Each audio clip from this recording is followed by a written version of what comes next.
నమస్తే, మీరు చూస్తున్నది టీసాట్. నేను శ్వేత. సాగు చట్టాలపై అవగాహన కార్యక్రమానికి స్వాగతం. ఈ రోజు మనం అసైన్ భూములకు సంబంధించి మనం మాట్లాడుకోబోతున్నాం. అసైన్ భూముల సమస్యలు, పరిష్కార మార్గాలకు సంబంధించి మనతో భూమి సునీల్ గారు. అడ్వకేట్ కంటే భూమి సునీల్ బాగుంది, రైట్? భూమి సునీల్ గా మారిన తర్వాత ఎంతమందికి వాళ్ళ భూమిని ఇప్పించడం జరిగింది? ఎంతమంది కళ్ళల్లో సంతోషాన్ని చూశారు? 20 ఏళ్ళుగా నేను ఒక 3 కీలకమైన హోదాలలో పనిచేశా. నా లా డిగ్రీ వచ్చిన వెంటనే ప్రభుత్వంలోనే చేరా. రూరల్ డెవలప్మెంట్ డిపార్ట్మెంట్లో అంతర్భాగంగా ఉండే వెలుగు పథకం ఉండేది ఇంతకు మునుపు. తర్వాత ఇందిరాక్రాంతి పథకంగా మారింది. పేద మహిళా సంఘాలతో పనిచేసే స్కీమ్. ఆ స్కీమ్లో నేను ఒక పేద ప్రజలకి కనుక భూమి సమస్యలు వస్తే ఏ విధంగా పరిష్కారం చేయాలని ఒక వ్యవస్థను రూపొందించడానికి 2004లో నా కృషి ప్రారంభించాను. 2004 నుంచి 2008 మధ్య కాలంలో కడప జిల్లాలో, వరంగల్ జిల్లాలో చిన్న పైలట్ కార్యక్రమంగా మొదలైన ఒక చిన్న ఇనిషియేటివ్ పారాలీగల్ పథకం. 2008 వచ్చే నాటికి 500 మంది పారాలీగళ్ళు, 500 మంది సర్వేయర్లు, 40 మంది లాయర్లు, ప్రతి జిల్లా కేంద్రంలో ఒక భూమి కేంద్రాన్ని ఏర్పాటు చేశాం. ఒక లాయరు, ఒక రిటైర్డ్ రెవెన్యూ ఆఫీసర్ తోటి. ఈ మొత్తం యంత్రాంగం యొక్క పని ఏంటంటే, ఏ పేద కుటుంబానికి భూమి సమస్య ఉన్నా రూపాయి ఖర్చు కాకుండా వీళ్ళే ఆ సమస్య పరిష్కారానికి కృషి చేయాలి. అట్లా 2004 నుంచి 2008 మధ్యకాలంలో ప్రభుత్వ అధికారిక లెక్కల ప్రకారమే 12 లక్షల పేద కుటుంబాల భూమి సమస్యలు పరిష్కారమైనాయి. ఆ ప్రోగ్రాంకి ఎంత అప్రిషియేషన్ వచ్చిందంటే, కేంద్రం వేసిన భూమి కమిటీ, రాష్ట్ర స్థాయిలో వేసిన కొనే రంగారావు భూమి కమిటీ కూడా ఇలాంటి పథకాన్ని అన్ని చోట్ల అమలు చేయాలని చెప్పారు. చివరికి మన్మోహన్ సింగ్ గారు ప్రధానమంత్రిగా ఉన్నప్పుడు అందరు ముఖ్యమంత్రులకు ఉత్తరం రాశాడు. ఆంధ్రప్రదేశ్ రాష్ట్రంలో అమలు జరుగుతున్న పారాలీగల్ పథకాన్ని దేశంలో అన్ని రాష్ట్రాలు అమలు చేయండి, కేంద్రం మీకు డబ్బులు ఇస్తుంది అని. అంతేకాకుండా వాషింగ్టన్లో ప్రపంచ బ్యాంకు వేదికగా జరిగిన ల్యాండ్ కాన్ఫరెన్స్లో ఈ పథకాన్ని అప్రిషియేట్ చేస్తూ ప్రపంచం అంతా కూడా ఈ పారాలీగల్ పథకాన్ని అడాప్ట్ చేసుకోవాలి. ఎందుకంటే రెవెన్యూ యంత్రాంగానికి, అంటే ప్రభుత్వ యంత్రాంగానికి పేద ప్రజలకి మధ్యలో వీళ్ళు ఒక వారధిగా పనిచేస్తారు. వీళ్ళని మనం బేర్ఫుట్ లాయర్స్ అనుకోవచ్చు. అంటే మన మెడికల్ వర్కర్ లాగా. అంటే వీళ్ళకి చట్టం తెలుస్తుంది కానీ లా డిగ్రీ చేతిలో ఉండదు, కానీ చట్టంతో చేయాల్సిన పనులన్నీ వీళ్ళు చేయగలుగుతారు. అది నేను ఒక 4 ఏళ్ళలో చేసిన పని. 2009 నుంచి 2017 మధ్య కాలంలో దాదాపుగా 8 ఏళ్ల పాటు రూరల్ డెవలప్మెంట్ ఇన్స్టిట్యూట్ అని ఒక అంతర్జాతీయ స్వచ్ఛంద సంస్థ, 1960లో ఒక లా ప్రొఫెసర్ స్టార్ట్ చేసిన ఆర్గనైజేషన్. ప్రపంచంలో ఉన్న చాలా దేశాలలో భూ సమస్యల మీద మాత్రమే పనిచేసే సంస్థకి నేను డైరెక్టర్గా పనిచేశాను ఉమ్మడి ఆంధ్రప్రదేశ్లో. అప్పుడు ఒక 2 కీలకమైన పనులు చేశాం ఆ సంస్థకి బాధ్యుడిగా. ఒకటి, విస్తృతంగా భూమి చట్టాలమైన అవగాహన పెంచే కార్యక్రమాలు చేశాం. షార్ట్ ఫిల్మ్స్ తీయటం, పుస్తకాలు తీసుకురావటం, పాంప్లెట్స్, మెటీరియల్లు, టీవీ కార్యక్రమాలు, రకరకాలుగా కొన్ని లక్షల మందికి భూముల మీద అవగాహన కల్పించే ప్రయత్నం చేశాము. శిక్షణలు ఇచ్చే కార్యక్రమాలు చేశాం. దాంతోపాటుగా చట్టాలు తయారు చేయడంలో కూడా నా పాత్ర పోషించాను నేను. కౌలు చట్టం కావచ్చు, తర్వాత ల్యాండ్ టాస్క్ ఫోర్స్లో భాగం కావచ్చు, అది నేను 17 వరకు చేశాను. ఇప్పుడు 3వ దశలో 2017 నుంచి ఇప్పటి వరకు నేను 4-5 హోదాల్లో పనిచేస్తున్నా. ఒకటి, లీవ్స్ అని ఒక స్వచ్ఛంద సంస్థ ప్రారంభం చేశాం రైతుల కోసం. Legal empowerment and assistance for farmer society పేరుతోటి రైతుకు చట్టంతో ఎప్పుడు అవసరం పడ్డా మేము అండగా ఉండాలి. భారతదేశం మన వ్యవసాయక దేశం అని చెప్పుకుంటాం, కానీ మన దేశంలో రైతుల చట్టాలు తెలుసుకోవటం, చట్టాలు వాడుకోవడం చాలా తక్కువ. అసలు రైతు చట్టాల మీద కోర్సులు ఎక్కడున్నాయి? కాబట్టి చట్టాన్ని రైతులకు చుట్టం చేయాలనే ఉద్దేశంతో లీవ్ సంస్థ బాధ్యుడిగా గడిచిన 5-6 ఏళ్లుగా రైతులకి వ్యవసాయ చట్టాలు, భూమి చట్టాల మీద నేర్పించటము. అదేవిధంగా గ్రామస్థాయిలో ఇటీవల ఒక కొత్త కాన్సెప్ట్ తీసుకొచ్చాము. గౌరవ హైకోర్టు వారి సహకారంతో, legal service authority, NALSAR cooperation తోటి అగ్రి లీగల్ ఎయిడ్ క్లినిక్లను ఏర్పాటు చేస్తున్నాం. మొట్టమొదటి అగ్రి లీగల్ ఎయిడ్ క్లినిక్ దేశంలోనే బమ్మెర గ్రామంలో పెట్టాం. జనగాం జిల్లాలో బమ్మెర పోతన గారు అరకదున్న నేలకు ఆనుకొని ఒక అగ్రి లీగల్ ఎయిడ్ క్లినిక్ పెట్టాం. దాని ఉద్దేశం ఏంటంటే, ఆ ఊర్లో ఏ రైతుకు భూమికి సంబంధించి కానీ, విత్తనాలకి, మార్కెట్లకు సంబంధించి ఏ చిక్కులు వచ్చినా, ఏ సమస్య వచ్చినా సహాయం చేయడం కోసం ఆ క్లినిక్ ఎప్పుడు అందుబాటులో ఉంటుంది. అక్కడ ఈ వ్యవసాయ చట్టాల మీద, భూమి చట్టాల మీద ట్రైన్ చేసిన ఒక వ్యక్తిని నియమించినాం. అలాంటి అగ్రి లీగల్ ఎయిడ్ క్లినిక్లు ఈ రోజున తెలంగాణలో 100 గ్రామాలలో వచ్చినాయి.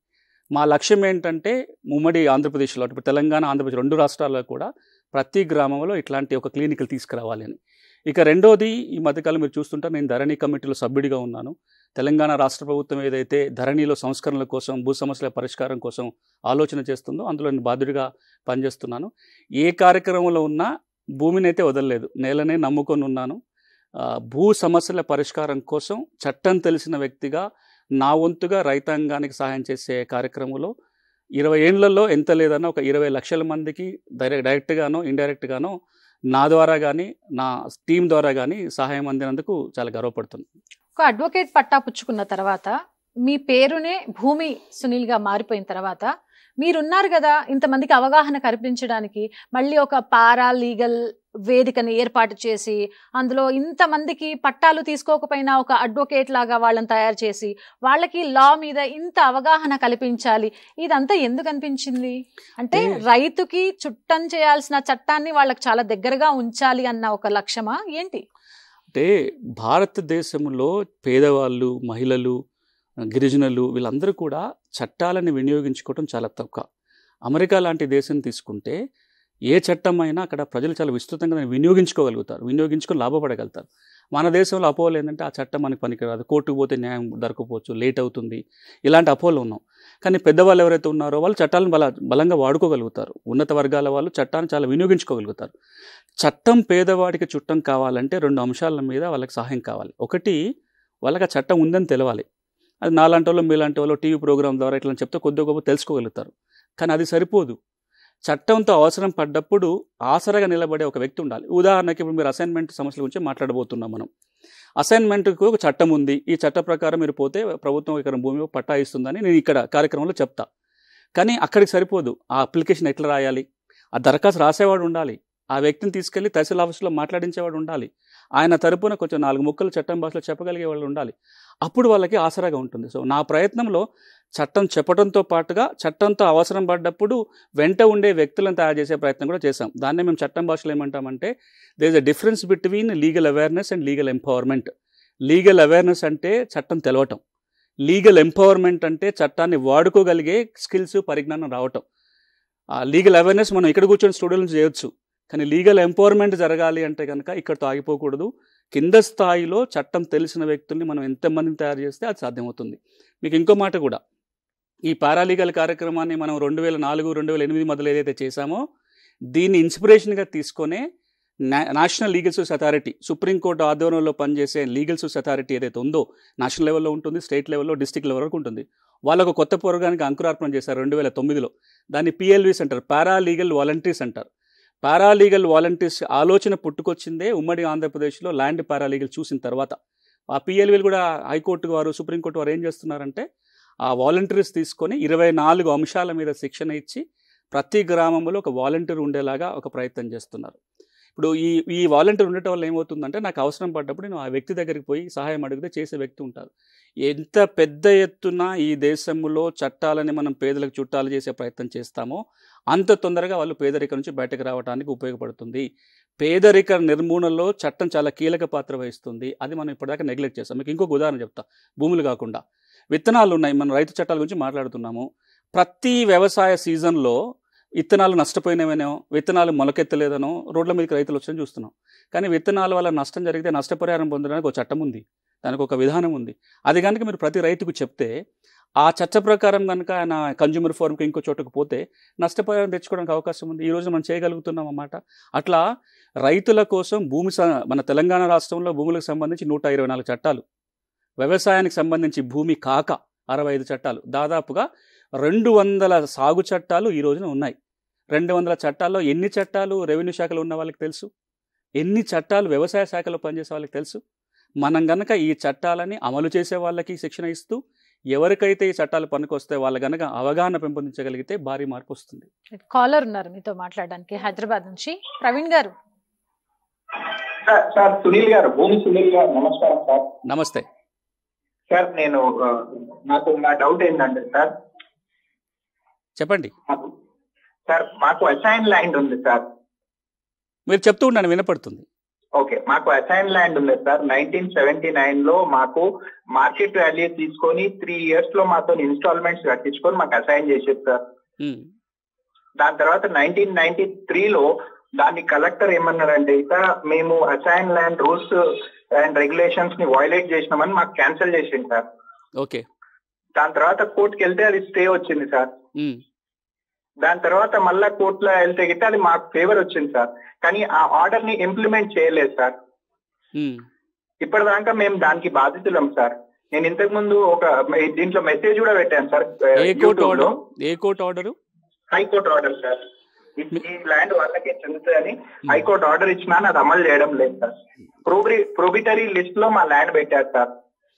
దాన్ని నేను అప్లై కూడా చేశాను, ఆ లిస్ట్ లోకి వెళ్ళి తీసేయండి అని, అయినా కానీ తీయడం లేదు సార్. ఇలా రెండు వేరు నేను చెప్తాను, ఇది మీకు ఒకరికి కాదు, అది అందరికీ ఉపయోగపడం. ఇలా ఆయన అడిగిన దాంట్లో రెండు వేరు అంశాలు. ఒకటి ఆయన అసైన్మెంట్ భూమి కండిషన్స్ ఉల్లంఘన అయినని చెప్పి ప్రభుత్వం వెనక్కి తీసుకుంది, దాని మీద వాళ్ళు హైకోర్టుకు పోతే వీళ్ళకి అనుకూలంగా తీర్పు వచ్చింది, అమలు చేయడం లేదని ఒక మాట. రెండో మాట ఏమంటున్నారంటే ఈ అసైన్మెంట్ భూమి నిషేధ జాబితాలో ఉంది, తొలగించాలి. రెండు వేరు అంశాలు. ముందు మనం నిషేధ జాబితా గురించి మాట్లాడుకుందాం. ఏ అసైన్మెంట్ భూమి అయినా సరే నిషేధిత జాబితాలోనే ఉంటుంది. నిషేధ జాబితా అంటే అమ్మకాలు కొనుగోలు చేయకుండా ఉండడానికి తయారు చేసిన జాబితా. ఈ అసైన్మెంట్ భూములు అంటే ప్రభుత్వం పేద ప్రజలకి సాగు చేసుకోవడానికో ఇంటి నిర్మాణం చేసుకోవడానికో ఇచ్చిన భూమి, దాన్ని అసైన్మెంట్ భూమి అంటాం. అట్లా ఇచ్చిన పట్టాలే లావణి పట్టాలని, డీఫామ్ పట్టాలని, డీకేటీ పట్టాలని రకరకాల పేర్లు. డీఫామ్ పట్టా ఎందుకంటామంటే ఆ ఫార్మాట్లో ఇస్తారు కాబట్టి, ఫారం డీలో ఇస్తారు కాబట్టి డీఫామ్ పట్టా. లావణి నియమాల ప్రకారం ఇస్తారు కాబట్టి లావణి పట్టా అంటాం. పేరేదైనా పేద కుటుంబాలకి ప్రభుత్వం ఇచ్చిన భూమి. ఇచ్చినప్పుడే షరతు ఉంటుంది, ఆ పట్టా కండిషన్ ఉంటుంది. ఏమని ఉంటుందంటే ఈ పట్టా ఎవరికైతే ఇస్తారో వారు కానీ వారి వారసులు కానీ తరతరాలుగా వారసత్వంగా అనుభవించాలి, కానీ అన్యాక్రాంతం చెయ్యకూడదు, అమ్మకూడదు అని ఉంటుంది. ఒకవేళ అన్యాక్రాంతం కనుక జరిగితే ప్రభుత్వం భూమి వెనక్కి తీసుకొని మొదటి అసైన్కి ఇవ్వటమో లేకపోతే ఇంకొక భూమి లేని పేద కుటుంబానికి ఇవ్వటం జరుగుతుంది. ఇప్పుడు వీళ్ళ కేసులో ఈ నిషేధ జాబితాని తొలగించడం సాధ్యం కాదు. ఆ ఎక్సెప్షన్ గురించి మళ్ళీ తర్వాత మాట్లాడదాం. కానీ ఏదైతే జిల్లా కలెక్టర్ గారు నిర్ణయం తీసుకున్నారో, అంటే దానిలో చట్టంలో ఎంఆర్ఓ నిర్ణయం తీసుకుంటాడు, అప్పీలేట్ అధికారి జాయింట్ కలెక్టర్ ఉంటారు. ఆ తీర్పు వీళ్ళకి వ్యతిరేకంగా వచ్చింది, దాన్ని హైకోర్టు రద్దు చేసింది అంటారు. నిజంగా కనుక హైకోర్టు రద్దు చేసి ఉంటే ఆ కోర్టు తీర్పుని అమలు చేసుకుంటూ వీళ్ళ భూమిని వీళ్ళకి మళ్ళీ తిరిగి ఇవ్వడానికి ఉంటుంది, కానీ నిషేధిత జాబితా నుంచి మాత్రం తొలగించడానికి వీలుపడదు. అంటే వాళ్ళు నెక్స్ట్ స్టెప్ ఏంటి? ఇప్పుడు ఆ కోర్టు తీర్పుని ఇప్పుడున్న ధరణి వెబ్సైట్ పోర్టల్ ఏదవుతుందో ఇంప్లిమెంటేషన్ ఆఫ్ కోర్ట్ ఆర్డర్ అని ఒక మాడ్యూల్ ఉంటుంది. ఆ మాడ్యూల్ కింద ఈ కోర్టు తీర్పు కాపీని జిల్లా కలెక్టర్కి దరఖాస్తు పెట్టుకోవాలి. ఆ మాడ్యూల్లో కింద తహసీల్దార్ నుంచి ఎంక్వైరీ జరిగిన తర్వాత జిల్లా కలెక్టర్ నిర్ణయం తీసుకోవడానికి ఉంటుంది. ఇప్పుడు ఎన్నికలు అయిపోయిన తర్వాత మళ్ళీ ధరణి స్పెషల్ డ్రైవ్ కొనసాగుతుందని ప్రభుత్వం అంటుంది. అంటే మొన్న ఎన్నికలకు ముందే స్పెషల్ డ్రైవ్ మొదలుపెట్టారు ధరణి సమస్యల పరిష్కారం. ఏవేవైతే ధరణి వెబ్సైట్లో పెండింగ్ ఉన్న అప్లికేషన్స్ అన్నీ ప్రభుత్వం వాటిని పరిష్కరించుకోవడం కోసం ఒక చర్యలు మొదలుపెట్టింది. వీళ్ళ అప్లికేషన్ ధరణిలో పెండింగ్ ఉంటే కనుక ఇంప్లిమెంటేషన్ కోర్ట్ ఆర్డర్లో రాబోయే రోజులలో అది పరిష్కారం అవుతుంది. కానీ నిషేధిత జాబితా నుంచి మాత్రం అసైన్మెంట్ భూములకి ఎక్సెప్షన్ కేటగిరీ ఉంటే తప్ప ఇవి తొలగించడానికి వీలుపడదు. ఓకే, అసలు అసైన్డ్ ల్యాండ్స్కి సంబంధించి మనం మాట్లాడుకునే ముందుగా అసలు ఎన్ని రకాల ల్యాండ్స్ ఉంటాయి, ఆ తర్వాత మనం అసైన్డ్ ల్యాండ్స్ గురించి వీటి సమస్యల గురించి మనం మాట్లాడదాం. అంటే భూముల రకాలు కనుక మనం వస్తే పాత రికార్డుల ప్రకారం, అంటే ఎప్పుడైతే మనం భూములని కొలుస్తూ ఒక రికార్డు తయారు చేసుకున్న దాన్నే సెటిల్మెంట్ రికార్డు అంటాం. సెటిల్మెంట్ అంటే భూమిని కొలిచి ఆ భూమి ఎవరి దగ్గర ఎంత పన్ను వసూలు చేయాలో తయారు చేసిన రికార్డు. తెలంగాణలో అట్లా చివరిసారిగా తయారు చేసిన రికార్డు సేత్వార్ అని ఉంటుంది. 1940, 1950లో తయారు చేశారు. అప్పుడు ప్రతి ఊళ్ళో భూమి కొలిసి ప్రతి కమతానికి ఒక నంబర్ ఇచ్చి ఆ నెంబరు ఎవరికి చెందింది అనేది పేర్లు నమోదు చేస్తాం. గ్రామ పట్టము, టీపను, సేత్వారు తయారైంది. ఆ సేత్వార్లో కేవలం 2 రకాల భూములు మాత్రమే ఉంటాయి. గవర్నమెంటు, సర్కారీ లేదా ప్రభుత్వము ఇనామనే ఉంటుంది. ఆ తర్వాత అంటే ఆ ప్రభుత్వాన్ని రాసుండి ఎవరైనా పేరు రాసుంది అంటే మనం దాన్ని పట్టాభూమిగా భావిస్తూ వస్తాం. కాలక్రమేణా రకరకాల భూముల క్లాసిఫికేషన్ మారుతూ వచ్చినాయి. ఈ రోజున మనం ఎక్కువగా వింటున్న పేర్లు ఏమి వింటాము? పట్టాభూమి, ప్రభుత్వ భూమి, ఇనాము, భూదాను, అటవీ భూమి, ఇవి మనకు ఎక్కువగా వినపడుతున్న భూములకు సంబంధించి. అందులో పట్టాభూమి అంటే ప్రైవేట్ ల్యాండ్, ఎవరికొన్న సొంత భూమి. గవర్నమెంట్ ప్రభుత్వం ఓన్ చేసుకునే భూములన్నింటినీ సర్కారు భూములని ప్రభుత్వ భూములు అంటాం. వాటినే ల్యాండ్లెస్ పూర్కి అంటే భూమి లేని పేదలకు ఇస్తారు. ఒకసారి ప్రభుత్వ భూమిని పేదలకు ఇస్తే అది అసైన్మెంట్ భూమిగా మారిపోతుంది. ప్రభుత్వ భూమి మాత్రమే కాదు, భూదాన భూమిని, సీలింగ్ మిగులు భూములను కూడా పేదలకు పంచుతారు. భూదాన భూమి అంటే ఆచార్య వినోబా భావే గారు ఏదైతే భూదాన ఉద్యమాన్ని ప్రారంభం చేశారో ఆ భూదాన ఉద్యమంలో ఎవరైతే భూములు దానం చేశారో అట్లా దానంగా వచ్చిన భూమిని పంచారు. అట్లా మన తెలంగాణ రాష్ట్రంలో దాదాపు 1,00,000 ఎకరాల భూమిని దానం కింద వచ్చిన భూమిని పేద ప్రజలకు పంచారు. అది కూడా అసైన్మెంట్ భూమి కిందనే పరిగణిస్తాం. దాంతోపాటుగా సీలింగ్ చట్టాలు వచ్చినాయి. సీలింగ్ చట్టం అంటే ఏ కుటుంబానికి అంటే ఒక కుటుంబానికి ఎంత భూమి ఉండొచ్చో చట్టం నిర్దేశించింది. ఇంతకంటే మనకు ఎక్కువ భూమి ఉండడానికి వీల్లేదు. తెలంగాణలో ఏ క్లాసిఫికేషన్ అయినా 54 ఎకరాలకు మించి ఒక కుటుంబానికి భూమి ఉండడానికి వీల్లేదు. ఎవరికైనా 54 ఎకరాల కంటే భూమి ఎక్కువ ఉంటే వాళ్ళంతట వాళ్ళు ప్రభుత్వానికన్నా స్వాధీనం చేయాలి, లేదు అంటే ప్రభుత్వమే బలవంతంగా భూమి ఎక్సెస్ను తీసుకుంటుంది. అట్లా తీసుకున్న భూమినే సీలింగ్ మిగులు భూమి అంటారు. వీటిని కూడా భూమి లేని పేద కుటుంబాలకే పంచుతారు. అట్లా పంచిన భూములని మనం అసైన్మెంట్ భూమి అంటాం. ఇక మరొకటి మనకి ఈ మధ్యలో వినేది అటవీ భూములకు సంబంధించి ఫారెస్ట్ ల్యాండ్స్ ఏవైతే ఉన్నాయో 2008లో ఒక కొత్త చట్టం వచ్చింది. ఎవరైతే 2005 డిసెంబర్ 13 నాటికి సాగులో ఉన్నారో వాళ్ళకి అటవీ భూములకు కూడా హక్కుపత్రాలు ఇవ్వచ్చు. అట్లా తెలంగాణలో దాదాపు 7 లక్షల ఎకరాల అటవీ భూమికి హక్కుపత్రాలు ఇప్పటిదాకా ప్రభుత్వం ఇచ్చింది. రైట్, కాలర్ ఉన్నారండి పార్వతీపురం నుంచి. శ్రీనివాస్ గారు, మేడం మీ డౌట్ ఏంటో చెప్పండి. సునీల్ గారు ఉన్నారు. అలాగే మేడం. చెప్పండి శ్రీనివాస్ గారు. సార్ నమస్తే సార్, మాది పార్వతీపురం అండి. చెప్పండి. మాది 1997లో మాకు కోర్టు ద్వారా కొంత భూమి వచ్చిందండి. అయితే ఇప్పుడు రీసెంట్ గా సర్వే అయ్యిందండి ఆంధ్రాలో. ఇప్పటి వరకు అడంగల్లో అన్నిట్లో జిరాతి అని ఉంది. ఇప్పుడు అసైన్మెంట్ ల్యాండ్ అంటున్నారు సార్. మీకు కొత్త పాస్ పుస్తకం వచ్చిందా? ఇంకా రాలేదా? వచ్చింది కానీ కొన్ని అందులో ఎక్కర్లేదు సార్. అందులో ఒక ఎకరా మట్టుకు దాంట్లో గవర్నమెంట్ ల్యాండ్ అని ఎక్కించారు సార్. మీరు దీన్ని అబ్జెక్షన్ పిటిషన్ పెట్టారా? పెట్టాం సార్. అయితే అన్నదమ్ముల పంపకాల మధ్యలో వచ్చింది సార్. మా పెదనాన్న వాళ్ళు ఇంకో పెదనాన్న వాళ్ళ దగ్గర నుంచి మాకు వచ్చింది ఇది. అయితే ఇది అసైన్మెంట్ ల్యాండ్, మీరు అన్నదమ్ముల మధ్యలో ఉన్నది తీసుకోవచ్చు అన్నారు కొంతమంది. ఆర్డీఓ మేడం ఏంటంటే మాకు నోటీస్ ఇచ్చారు. ఇప్పుడు ఏంటంటే దాన్ని గవర్నమెంట్ 22A చేర్చేసి ఫ్రీ హోల్డ్ ల్యాండ్ చేయట్లేదు సార్. అంటే మీరు అడిగిన వాటిలో 4-5 రకాల సమస్యలు ఇమిడి ఉన్నాయి. అంటే షార్ట్గా ఆన్సర్ చేసే ప్రయత్నం చేస్తా. ఒకటి, మీది కనుక అది అసైన్మెంట్ భూమిని అయ్యి ఉంటే ఆంధ్రప్రదేశ్ ప్రభుత్వం తెచ్చిన కొత్త చట్ట ప్రకారము ఫ్రీ హోల్డ్ రైట్స్ ఇవ్వాలి. అంటే పట్టా ఇచ్చి 20 ఏళ్ళు గడిచిపోయిన తర్వాత పూర్తి పట్టా హక్కులు ఆంధ్రప్రదేశ్ ప్రభుత్వం ఇస్తుంది. అట్లా రావాలి అంటే ఒరిజినల్ అసైన్ చేతిలో భూమి ఉండాలి, వాళ్ళ వారసుల చేతిలోనన్నా. రెండోది, మీ చేతిలో పట్టా ఉండాలి. మీదేమవుతుంది, పట్టా ఇంకెవరో పేరు మీద ఉంది, మీరు వారసులుగా అన్నదమ్ముల పిల్లలకు వచ్చి ఉంటుంది. ఆ కండిషన్ ఉల్లంఘన అయిందని చెప్పి మీకు ఫ్రీ హోల్డ్ చేసి ఉండకపోవచ్చు.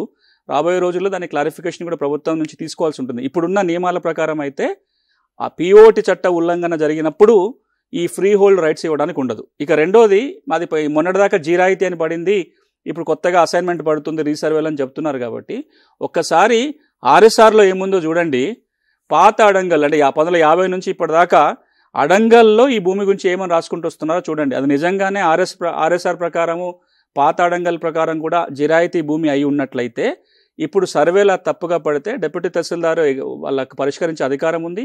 అక్కడ కాకపోతే మీరు ఆర్డీఓకి, జాయింట్ కలెక్టర్ స్థాయికి కూడా మీరు తీసుకెళ్ళొచ్చు. మీరు ఒకసారి రికార్డులు పరిశీలించి మీ ఆధారాలతో ఒకసారి దరఖాస్తు పెట్టుకోండి. అంటే సునీల్ గారు, అసలు అసైన్డ్ భూములు అంటే ఏంటి, దానికి సంబంధించి మీరు ఏ విధంగా వివరణిస్తారు? ఇప్పుడు అసైన్మెంట్ అంటే పేద ప్రజలకి భూములు ఇవ్వాలి అనేది స్వాతంత్రం వచ్చినప్పటి నుంచి జరుగుతున్న కార్యక్రమం. అంతకుముందు కూడా అసైన్మెంట్ అంటే ఆ భూమిని ఇవ్వటం. భూమి లేని పేద కుటుంబాలకు ఇస్తారు. ఎవరు ఈ భూమి లేని పేద కుటుంబాలు అంటే చట్టం ఒక డెఫినేషన్ ఇచ్చింది. చట్ట ప్రకారము అసలు భూమి లేకుండా ఉండాలి, లేదా ఒకవేళ భూమి ఉన్నా 5 ఎకరాల భూమి కంటే తక్కువ ఉండాలి. డ్రై ల్యాండ్ అయితే 5 ఎకరాలు, వెట్ ల్యాండ్ అయితే 2.5 ఎకరాల కంటే తక్కువ ఉండి పేద కుటుంబం అయి ఉండాలి. వాళ్ళని మనం భూమి లేని పేద కుటుంబం అంటాం. వాళ్ళు ఏ కులమైనా అయి ఉండొచ్చు. ఎస్సీ, ఎస్టీ, బీసీ ఏ కులానికి చెందిన వాళ్ళైనా బీపీఎల్ ఫ్యామిలీ అయి ఉండి అసలు భూమి లేకుండా ఉండాలి. ఒకవేళ భూమి ఉన్నా 5 ఎకరాల లోపల ఉంటే వాళ్ళని భూమి లేని పేద కుటుంబంగా పరిగణిస్తాం. వాళ్ళకి ఈ 2.5 ఎకరాల వెట్ ల్యాండ్ లేదా 5 ఎకరాల డ్రై ల్యాండ్ వరకు వ్యవసాయం చేసుకోవడానికి, లేదా ఇంటి స్థలంగా కూడా ఎంతో కొంత భూమి ప్రభుత్వం ఇవ్వచ్చు. అట్లా ఇప్పటిదాకా తెలంగాణ రాష్ట్రంలో 25 లక్షల ఎకరాల భూమిని భూమి లేని పేద కుటుంబాలకి వ్యవసాయం చేసుకోవడానికో ఇంటి స్థలాల కోసం ఇచ్చారు. ఈ భూములన్నిటికీ రకరకాల పేర్లు ఉన్నాయి ప్రాంతాలను బట్టి. తెలంగాణలో దీన్ని ఎక్కువగా మనం పిలిచేది లావణి పట్టా. ఎందుకంటే 1950లో ఏదైతే నియమాలు వచ్చినాయో భూములు పంచడం కోసం, ఆ నియమాలని లావణి రూల్స్ అంటాం. ఈ లావణి నియమాల కింద ఇస్తున్న పట్టాలు కాబట్టి ఈ అసైన్మెంట్ పట్టాలనే లావణి పట్టాలు అంటాం. ఆ తర్వాత ప్రభుత్వం కొన్ని జీవోలు మార్చినప్పుడు కొత్త ఫార్మాట్ డిజైన్ చేసింది. ఆ ఫామ్ డీలో వస్తాయి కాబట్టి వీటిని డీ ఫామ్ పట్టా అని కూడా అంటాం. సో డీ ఫామ్ పట్టా అన్నా అసైన్మెంట్ పట్టా అన్నా ఈ 25 లక్షల ఎకరాల భూమి ఏదైతే ఉంటుందో వాటిని అసైన్మెంట్ భూములు అంటాము. ఒకసారి భూమి ఇచ్చిన తర్వాత ఆ భూమిని రక్షించడం కోసం ఒక చట్టం వచ్చింది, దాన్నే పిఓటి చట్టం అంటాం. ఓకే, కాలర్ ఉన్నారు ఆసిఫాబాద్ నుంచి. శ్రీకాంత్ గారు. సార్ నమస్కారం. నమస్తే, చెప్పండి. సార్ ఇది అసైన్మెంట్ ఉంటుంది. నా తాతయ్య దగ్గర నుంచి వెళ్ళి మా అమ్మకి వచ్చింది సార్ అసైన్మెంట్. మా పిన్ని కూడా ఉంది. ఆ పిన్నికి సగము, మా మమ్మీకి సగం వచ్చింది సార్. ఓకే సార్, మా పిన్ని వాళ్ళు అమ్మేసుకున్నారు వేరే అతనికి. ఇప్పుడు అతను పట్ట కోసము ట్రై చేస్తున్నారు. పట్ట కాదనుకుంటే అది మేము పట్టిస్తున్నాం సార్. అది అయితే మా మమ్మీకి వచ్చిన దాన్ని వేరే వాళ్ళకి అమ్మడానికి ఆస్కారం లేకుండా సార్ ఏమన్నా. ఎప్పుడు ఇచ్చిన పట్ట ఇది అసైన్మెంట్? ఎన్నేళ్ల కింద? అది మా తాతయ్యకి 30 years అవుతుంది సార్. ఆ లావణి పట్టా ఉందా మీ తాత పేరు మీద ఇచ్చిన పట్టా? మా తాత పేరు మీద అయితే ఆన్లైన్ ఉంది. అంటే ఆ డీటెయిల్స్ ఓల్డ్ పద్ధతి సార్, వాళ్ళు చాలా ఓల్డ్ విలేజ్. అయితే అది ఆన్లైన్ లో ఉండడం వల్ల మా అమ్మ నాన్నకి మా పిన్నికి మా మమ్మీకి 50 అయిపోయింది. 50 అయిపోయి 2018 లో అయింది సార్. సో దాన్ని ఇస్తే లావణి పట్టాలు ఇచ్చారు. దాన్ని మేము సేవ్ చేయడానికి ఉంటున్నాం సార్. అంటే మా తాతయ్యకి చెప్తాను. ఇప్పుడు లావణి పట్టాలు ఏదైతే ఉన్నాయో చట్టం ఏమంటుందంటే అసలు అమ్మడానికి అవకాశమే లేదు, కానీ దానికి కొన్ని మినహాయింపులు ఉన్నాయి. అందులో ఒక ప్రధానమైన మినహాయింపు ఏంటంటే 1958 కంటే ముందు పట్టా ఇచ్చి ఉంటే ఆ భూములను అమ్ముకోవడానికి అవకాశం ఉంటుంది. ఎందుకంటే 1958 వరకు తెలంగాణ ప్రాంతంలో ఇచ్చిన లావణి పట్టాల మీద ఈ భూమి అమ్మకూడదనే నియమం లేదు కాబట్టి అమ్ముకోవడానికి అవకాశం ఉంటుంది. ఒకవేళ వీళ్ళకి ఇచ్చిన పట్ట, అందుకే ఎన్నేళ్ల కింద ఇచ్చారని అడుగుతున్నా, 58 కంటే ముందు ఇచ్చి ఉంటే కనుక అలాంటి భూమిని లావణి పట్టా భూములైనా సరే అమ్ముకోవచ్చు. ఇది ఒక ప్రధానమైన మినహాయింపు. ఇక రెండో మినహాయింపు ఏంటంటే అది అసైన్మెంట్ భూమి ఉన్నా అమ్ముకోవడానికి 1977లో చట్టం వచ్చింది అమ్మితే కనుక చర్యలు తీసుకోవడానికి. ఈ 1977లో ఏదైతే పిఓటి చట్టం అమల్లోకి వచ్చిందో ఆ చట్టం రాకముందు కనుక ఎవరైనా భూమి లేని పేద కుటుంబానికి చెందిన వ్యక్తి అసైన్మెంట్ భూమి కొంటే ఈ చట్టం వర్తించదు, అవి చెల్లుబాటు అవుతాయి. ఇది రెండో మినహాయింపు. మూడో మినహాయింపు ఏంటంటే అసైన్మెంట్ భూములు అమ్మొద్దు, కానీ అప్పు కోసం, పంట రుణాల కోసం బ్యాంకులో తాకట్టు పెట్టవచ్చు. కోఆపరేటివ్ సొసైటీలో కానీ షెడ్యూల్ బ్యాంకులలో కుదోబెట్టవచ్చు. మరి బ్యాంకులో కుదోబెట్టి అప్పు కట్టకపోతే అప్పుడు ఆ సొల్యూషన్ ఏంటి? బ్యాంక్ అమ్మేసుకోవచ్చు కదా ఆ భూముల్ని. అట్లా కనుక బ్యాంకులు ఆప్షన్లో అసైన్మెంట్ భూములు అమ్మితే కొనుక్కున్న వాళ్ళకి పూర్తి హక్కులు వస్తాయి, అక్కడ అమ్మకాలు కొనుగోలు చెల్లుబాటు అవుతాయి. ఇది మూడో మినహాయింపు. నాలుగో మినహాయింపు ఏంటంటే అసైన్మెంట్ భూముల్ని భూమి లేని పేద కుటుంబాలకి కాకుండా మాజీ సైనికులకి, స్వాతంత్ర సమరయోధులకి, రాజకీయ బాధితులకు కూడా ఇవ్వచ్చు, పట్టాలు ఇవ్వచ్చు ప్రభుత్వం. అట్లా ఇచ్చింది కూడా. అట్లా కనుక ఇచ్చి ఉంటే రాజకీయ బాధితులకు కనుక ప్రభుత్వం అసైన్మెంట్ చేసి ఉంటే వాళ్ళు వెంటనే అమ్ముకోవచ్చు, ఈ షరతులు ఏమి ఉండవు వాళ్ళకి. స్వాతంత్ర సమరయోధులకి కానీ మాజీ సైనికులకి భూమి ఇచ్చి ఉంటే కనుక వాళ్ళకి పట్టా ఇచ్చిన 10 ఏళ్ల తర్వాత అమ్మడానికి అవకాశం ఉంది, అవి చెల్లుబాటు అవుతాయి. ఇక మరొక మినహాయింపు ఏంటంటే కొన్ని సందర్భాలలో ప్రభుత్వము ఉచితంగా కాకుండా కొంత నామినల్ వాల్యూనో మార్కెట్ వాల్యూ కట్టించుకొని పట్టాలు ఇచ్చిన సందర్భాలు ఉన్నాయి. వాటిని మనము ఫామ్ జీ పట్టాలు అంటాం. అట్లా కనుక ఇచ్చి ఉంటే ఈ పిఓటి చట్టం వర్తించదు, వాళ్ళు కూడా ఈ భూములు అమ్ముకోవచ్చు. ఇవి కొన్ని మినహాయింపులు. సో ఎవరైనా వారి అసైన్మెంట్ భూమి ఉండి ఇప్పుడు నేను చెప్పిన మినహాయింపుల పరిధిలో వస్తే కనుక ఆ భూములను అమ్ముకోవడానికి ఉంటుంది. ఇక చివరి ఒక మినహాయింపు ఉంది. అదేంటంటే 1977 నుంచి 2017 మధ్యకాలంలో ఎవరైనా భూమి లేని పేద కుటుంబానికి చెందిన వ్యక్తి అసైన్మెంట్ భూమి కొంటే కనుక వాళ్ళని ఆ భూమిని తొలగించొద్దు, వాళ్ళకే లావణి పట్టా ఇవ్వాలని చట్టం. అది పూర్తి పట్టా భూమిగా మారదు, కానీ కొనుక్కున్న వాళ్ళకే లావణి పట్టా వస్తుంది. మనం ఇటీవల చట్టానికి మనం చేసుకున్న మార్పు. ఇవి అసైన్మెంట్ భూములకు సంబంధించి కొన్ని మినహాయింపులు. ఓకే, నెక్స్ట్ కాలర్ ములుగు నుంచి ఉన్నారు. కుమార్ గారు చెప్పండి మేడం. మీ డౌట్ ఏంటో చెప్పండి. సునీల్ గారు ఉన్నారు. సార్ నమస్కారం సార్. నమస్తే, చెప్పండి సార్. మాది ములుగు జిల్లా జాకారం విలేజ్, తెలంగాణ సార్. చెప్పండి, మీ సమస్య చెప్పండి సార్. మాది ఏంటంటే మా విలేజ్ రికార్డ్ లో మా సర్వే నెంబర్ తో ఎకరం భూమి ఉన్నది సార్. అది వచ్చేసి పోలియో పాయింట్ల రికార్డు తీస్తే అందులో వెళ్తలేదు సార్. మేము రకం కట్టిన రసీదులు మా దగ్గర 5 years రకం కట్టిన రసీదులు ఉన్నాయి సార్. అప్పుడు రకం కట్టాయి సార్. దానికి మేము పట్టా పొందడం ఎట్లా కొంచెం చెప్తారా సార్? మీకు అదే గవర్నమెంట్ ఇచ్చిన భూమా, మీ సొంత పట్టా భూమా? అది మా డాడీ సొంత భూమి సార్. నా నంబర్ తెలుసా మీకు? సర్వే నెంబర్ ఉంది సార్. ఇప్పుడు ఆ సర్వే నెంబర్ ధరణిలో ఏమైనా వస్తుంది? ఆ నెంబర్ చూస్తే మొత్తం బ్లాక్ రెడ్ కలర్ ఇస్తాను సార్. పాత పానీలు ఏమైనా వచ్చి ఉంటే ఆ సర్వే నెంబర్లో పేరు లేదు సార్. పేరు లేదా? అంటే ఇప్పుడు విలేజ్ రికార్డ్ లో ఉంది సార్. అంటే అది రెడ్లో కనపడుతుంది అంటేనే అది ప్రభుత్వ భూమో అసైన్మెంట్ భూమో అయి ఉంటుంది. వీళ్ళ అనుభవంలో కనుక మీ ఎన్నేళ్ళ నుంచి ఉంటుంది ఆ భూమి మీ చేతిలో? 97 నుంచి సార్. పన్ను రసీదులు ఒక్కటే ఉన్నాయి కదా మీ దగ్గర? పన్ను రసీదులు 5 years రసీదులు ఉన్నాయి సార్. ఇప్పుడు చాలా మంది మనం ఏమనుకుంటామంటే పన్ను రసీదు చేతిలో ఉంటే ఇంకా అది మన భూమి అనే ఒక ఆలోచన ఉంటుంది. ఎందుకంటే ఒకప్పుడు భూమికి ఏ రికార్డులు లేనప్పుడు ప్రభుత్వమో అప్పుడు రాజుల కాలంలో ఉన్నప్పుడు రాజుల కాలంలో పన్ను వసూలు చేసి ఒక రసీదు ఇస్తారు కదా, ఆ రసీదే ఆ భూమికి మనం యజమాని అని చెప్పడానికి ఏకైక సాక్ష్యంగా పనికొచ్చేది. కానీ ఇప్పుడు అదొకటి సరిపోదు. ఎప్పుడైతే మనం ఇన్ని చట్టాలు ఇన్ని రికార్డులు చేసుకున్నామో ఆ భూమి మనదే అని చెప్పాలంటే పన్ను రసీదు సరిపోదు. ఆయన ప్రభుత్వ భూమిలో దున్నుకుంటున్నాడు కాబట్టి ఈ పన్ను రసీదు కొద్ది కాలం పాటు ఆ భూమి అనుభవంలో ఉండడానికి సాక్ష్యంగా పనికొస్తుంది. రెండోది పహానీలలో కనుక ఎక్కడన్నా సాగుదారి కాలంలో, పట్టాకాలంలో ఎట్లాగో రాడు, పట్టా ఇవ్వలేదు కాబట్టి సాగుదారుల కాలంలో పేరు రావటం కానీ ఇతరత్ర ఆ భూమి ఈయన అనుభవంలో ఉన్నట్టుగా ఆధారాలు కనుక ఉంటే, ప్రభుత్వ భూమి అది అయ్యి ఉంటే వాళ్ళని మనం శివాయ జమదారులు అంటాం. అంటే ప్రభుత్వ భూమి అనుభవంలో ఉన్న వ్యక్తులని. ఆ భూమి అసైన్మెంట్ చేయదగ్గ భూమి అయి ఉండి, ఇప్పుడు ఆయన కుమార్ గారు బీపీఎల్ ఫ్యామిలీ అయి ఉంటే కనుక ఆ భూమికి నాకే అసైన్మెంట్ పట్టా ఇవ్వని అడగొచ్చు తహసీల్దార్కి. నువ్వు తెల్లకాదిమ దరఖాస్తు రాస్తే పలానా సర్వే నెంబర్లో ఇంత భూమి గవర్నమెంట్ భూమి నా అనుభవంలో ఉంది, నేనే దున్నుకుంటున్నాను, నేను భూమి లేని పేద కుటుంబానికి చెందిన వ్యక్తిని, నాకు పట్టా ఇవ్వండి అంటే తహసీల్దారు వీళ్ళకి పట్టా ఇవ్వచ్చు.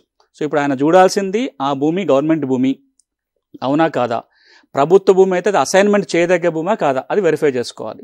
ఈయన కనుక తహసీల్దార్కి దరఖాస్తు పెట్టుకుంటే ఆ భూమికి ఈయనకి అసైన్మెంట్ ఇవ్వడానికి అవకాశం ఉంటుంది. కానీ ఇంకొక షరతు ఏంటంటే అది మండల్ హెడ్ క్వార్టర్ కనుక 5 కిలోమీటర్ల రేడియస్లో ఉంటే కొత్తగా అసైన్మెంట్ చేయడానికి కుదరదు. ఆయన అనుభవంలో అట్లా కొనసాగాల్సిందే తప్ప పట్టా ఇవ్వడానికి ఒకవేళ 5 కిలోమీటర్ల రేడియస్ ఉంటే సాధ్యం కాదు.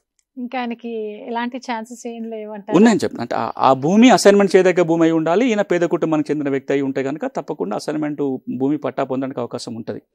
కానీ నేను చెప్పిన కండిషన్స్ కనుక అది ఫుల్ఫిల్ కాకపోతే పట్టా తెచ్చుకోవడానికి ఉండదు.